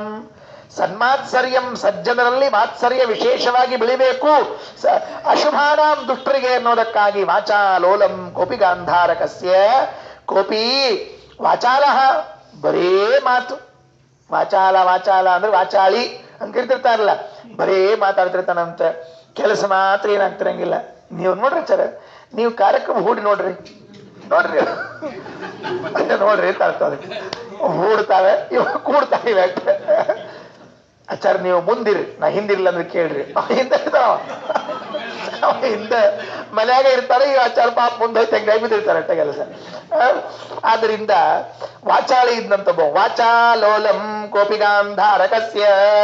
ಗಾಂಧಾರಕಸ್ಯ ಆ ಎಲ್ಲರ ಮಧ್ಯದಲ್ಲಿ ಅತಿಯಾಗಿ ಮಾತಾಡುವಂತಹ ಒಬ್ಬ ಇದ್ದ. ಕೋಪಾವಿಷ್ಟನಾಗಿರ್ತಕ್ಕಂಥವನು ಸಜ್ಜನರ ಮೇಲೆ ಸ್ಥಿರವಾಗಿ ದುರ್ಬುದ್ಧಿ ಬರಬೇಕು ಅಂತ ಹೇಳಿ ನೀಚ ನೀತ್ಯ ಕುತ್ಸಿತವಾದ ನೀತಿಯಿಂದ ಗಾಂಧಾರಕಸ್ಯ, ಗಾಂಧಾರಕ ಅಂದ್ರೆ ಶಕುನಿ ಹೇಗೆ ಹೇಳಿದ್ನೋ ಹಾಗೆ ಶಕುನಿಯಂತೆ ಇವನು ಹೇಳಬೇಕು ನೋಡ್ರಿ. ಪಂಡಿತಾಚಾರ್ಯರು ಭಾವಪ್ರಕಾಶಿಕಾದಲ್ಲಿ ಬರೆದಿದ್ದಾರೆ ಆ ಮಾತನ್ನ. ಅಶುಭಾನಾಂ ಧಾರಕಸ್ಯ ಚೋಳಜಸ್ಯ, ಅಶುಭರ ಮುಖಂಡನಾಗಿರ್ತಕ್ಕಂತಹ ಚೋಳಜನಿಗೆ ಪದ್ಮತೀರ್ಥನಿಗೆ ಅಲೋಲಂ ಸ್ಥಿರಂ ಕೋಪಿ ಕೋಪ ವಿಶಿಷ್ಟಂ ಸಜ್ಜನೇಶು ಮಾತ್ಸರ್ಯಂ ಬದ್ಧಂ ಗಾಮೂಚೆ. ಹೆಚ್ಚು ಇನ್ನೂ ದ್ವೇಷ ಬರಬೇಕು ಅನ್ನುವುದಕ್ಕಾಗಿ ಹೇಳಿದರಂತೆ. ಕೋಪ್ಯಲಂ ವಾಚಾಲ ಶಕುನೇಹೆ ಸಮಾನ. ಶಕುನಿಗೆ ಸಮಾನನಾದವನೊಬ್ಬ ಇದ್ದ, ಅವನು ಮಾತಾಡ್ಲಿಕ್ಕೆ ಪ್ರಾರಂಭ ಮಾಡಿದ. ಏನ್ ಮಾತಾಡಿದ? ಕೊನೆ ಶ್ಲೋಕ ಇವತ್ತು, ನಾಳೆ ಮತ್ತೆ ಮುಂದಿದ್ದು. ಏನ್ ಮಾತಾಡಿದ? ಶಂಕರಾಚಾರ್ಯರ ಸಿದ್ಧಾಂತದಲ್ಲಿ ಏನನ್ನ ಹೇಳಿದ್ದಾರೆ ಅವರು ಅನ್ನುವುದನ್ನು ಮೊದಲು ಅನುವಾದ ಮಾಡಿದ.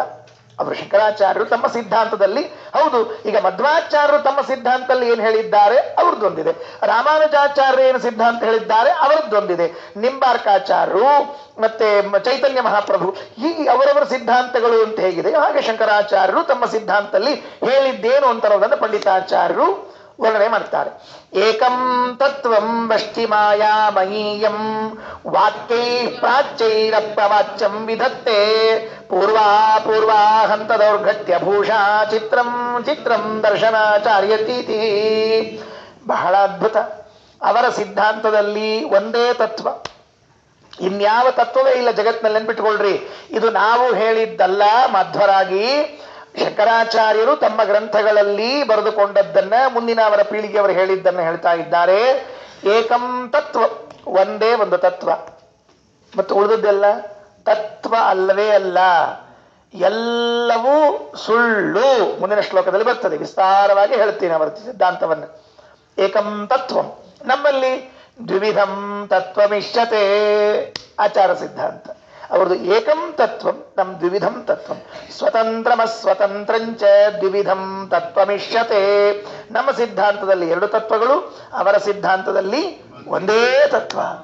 ಏಕಂ ತತ್ವಂ ವಷ್ಟಿ ಮಾಯಾಮಯೀಯಂ, ಮಾಯಾಮಯೀ ಮಾಯಾವಿಲಾಸ ಮೂಲ ಇಯಂ ದರ್ಶನಾಚಾರ್ಯ ನೀತಿ. ಜಗತ್ತೆಲ್ಲ ನಡೆದದ್ದು ಬ್ರಹ್ಮನಿಂದ ಅಲ್ಲ, ಮತ್ತೆ ಮಾಯೆಯಿಂದ ನಡೀತಾ ಇದೆ. ಅವ್ರದ್ದೊಂದು ಕಾನ್ಸೆಪ್ಟ್ ಅದ, ಮಾಯಾ ಅಂತ ಒಂದದ. ನಮ್ಮಲ್ಲಿ ಒಬ್ಬಕ್ಕಿದ್ದಾಳೆ ಮತ್ತೆ ಮಾಯಾಬಾಯಿ. ಮಾಯಾ ಇಲ್ಲಂದಿಲ್ಲ, ಆಕಿ ವಾಸುದೇವನ ಹೆಂಡತಿ ಮಹಾಲಕ್ಷ್ಮಿ ಮಾಯಾ. ಮರಳು ಮಾಡಿಕೊಂಡೆಯಲ್ಲೇ ಮಾಯಾದೇವಿಯೇ ಅಂತದೆ. ಆ ಮಾಯಾದೇವಿ ಇದ್ದಾಳೆ, ಈ ಮಾಯಾ ಅಲ್ಲ. ಅವರಲ್ಲೊಂದು ಮಾಯೆ ಅಂತಿದೆ. ಆ ಮಾಯೆ ಜಗತ್ತಿನ ಎಲ್ಲ ಕಾರೋಬಾರಗಳನ್ನು ನೋಡ್ಕೊಳ್ತದೆ. ಈ ಬ್ರಹ್ಮ ಪಾಪ ಏನಿಲ್ಲ, ಸುಮ್ಮನೆ ಕೂತಿರ್ತಾನೆ. ಅಮ್ಮ ಅವ್ರ ಗಂಡ ಅಷ್ಟೇ, ನಮ್ದಲ್ಲರಿ. ಅವ್ರು ಹೇಳ್ತಾ ಇರೋದು, ನಮ್ಮಲ್ಲಿ ಅಮ್ಮ ಅವ್ರ ಗಂಡಲ್ಲೇ ಅಲ್ರಿ, ನಮ್ಮಲ್ಲಿ ಎಲ್ಲ ಅವನೇ. ಈ ಅಮ್ಮ ಅವರು ಸುಮ್ ಕೂತಿರ್ಬೇಕು, ಹುಚ್ಚುಚಾರ ಮಾತಾಡೋಂಗಿಲ್ಲೇ ಇಲ್ಲಲ್ಲಿ. ಮಹಾಲಕ್ಷ್ಮೀ ದೇವಿ ಕೂಡ ದೇವರ ಮುಂದೆ ಕೈ ಕಟ್ಟಿಕೊಂಡು ಅನಂತಾನಂತ ಗುಣಗಳಿಂದ ಕಡಿಮೆ ಎನಿಸಿದವಳು. ಆದರೆ ಅವರಲ್ಲಿ ಏಕಂ ತತ್ವಂ ವಷ್ಟಿ ಮಾಯಾಮಯೀಯಂ, ಎಲ್ಲಿ ನಡೆಯೋದು ಮಾಯ ನಡೀತಿರ್ತದೆ. ಇವ್ರು ನೋಡ್ಕೋತ ಕೂತಿರ್ತಾರಂತ. ಅಧ್ಯಕ್ಷತೆ ಅಷ್ಟೇ ಇರೋದು.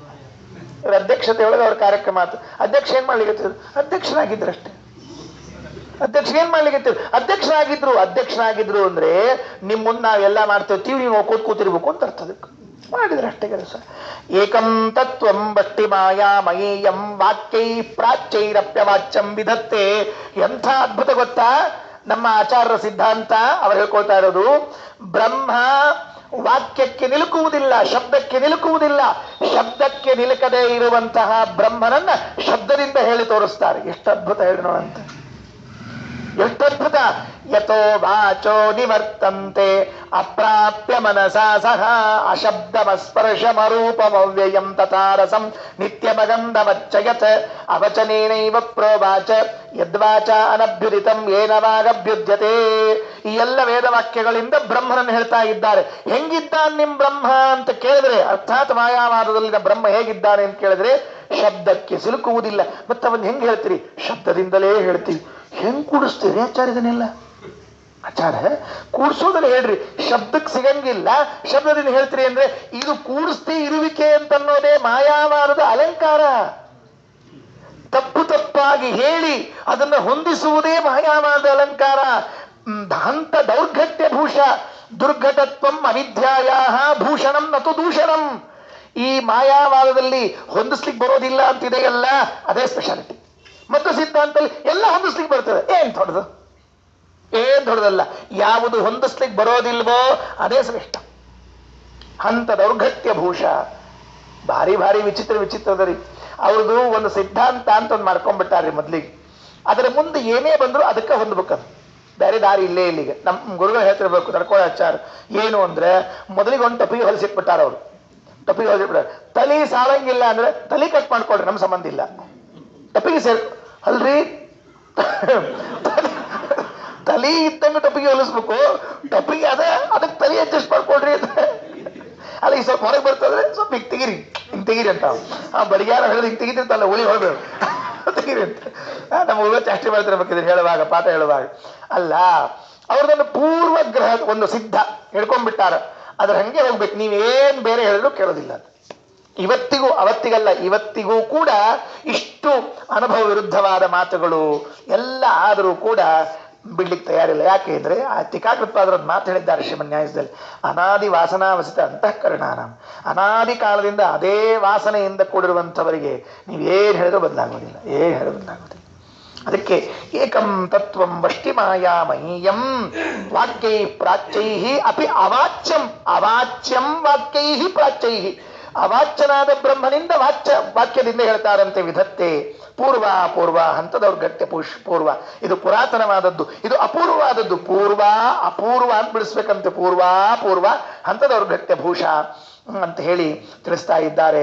ತತ್ವ ಅಂದ ಕೂಡ್ಲೇನೆ ಒಂದು ತಿಳ್ಕೊಳ್ಬೇಕು ನಾವೆಲ್ಲ. ಮುಗಿತಿವತ್ತು ಪ್ರವಚನ. ತತ್ವ ಅಂದ ಕೂಡಲೇ ತಿಳಿಬೇಕಾದದ್ದೇನು ಅಂತಂದ್ರೆ, ತತ್ವಂ ಅಂದರೆ ಒಂದು ಪ್ರಮಾತೃ, ಒಂದು ಪ್ರಮೇಯ, ಎರಡಿರಲೇಬೇಕು. ಒಬ್ಬ ತಿಳ್ಕೊಳ್ಳವ, ಒಂದು ತಿಳ್ಕೊಳ್ಳೋದು. ತತ್ವ ಅಂದಾಗ ತತ್ವ ಪದ ಇದು ಸಾಪೇಕ್ಷಿತವಾದ ಪದ. ಇದು ತತ್ವ ಅನ್ನೋದು ಒಂದು ಸಾಪೇಕ್ಷಿತ, ಇಲ್ಲೇ ನಡೆಯೋದಿಲ್ಲ. ಇನ್ನು ಬ್ರಹ್ಮನನ್ನ ಹೇಳುತ್ತೇನೆ ಅಂದ ಮೇಲೆ ಅದೊಂದು ವಾಚ್ಯ ಆಗಲೇಬೇಕು. ಹೇಳುತ್ತೇನೆ ಎಂದ ಮೇಲೆ ವಾಚ್ಯ ಅನ್ನೋದನ್ನು ಬಿಟ್ಟು ಅವಾಚ್ಯ ಅಂತೀರಿ ಅಂದ್ರೆ ಇದೆಲ್ಲ ಬಹಳ ವಿಚಿತ್ರವಾದದ್ದು. ಅದಕ್ಕೆ ಇವೆಲ್ಲವೂ ಇದನ್ನೆಲ್ಲ ಹೆಂಗೆ ಹೊಂದಿಸ್ತೀರಿ ಅಂದ್ರೆ ನಮ್ಮ ಪೂರ್ವಾಚಾರ್ಯರು ಹೊಂದಿಸಿಬಿಟ್ಟಿದ್ದಾರೆ, ಅದರಂತೆ ನೀವು ನೋಡಿಕೊಳ್ಳ್ರಿ ಅಂತ ತಿಳಿದುಕೊಂಡು ಹೇಳ್ತಾರೆ ಎಂಬಲ್ಲಿಗೆ ಯಥಾಮತಿ ಅಭಿಪ್ರಾಯ. ಶ್ರೀಕೃಷ್ಣಾರ್ಪಣಮಸ್ತು.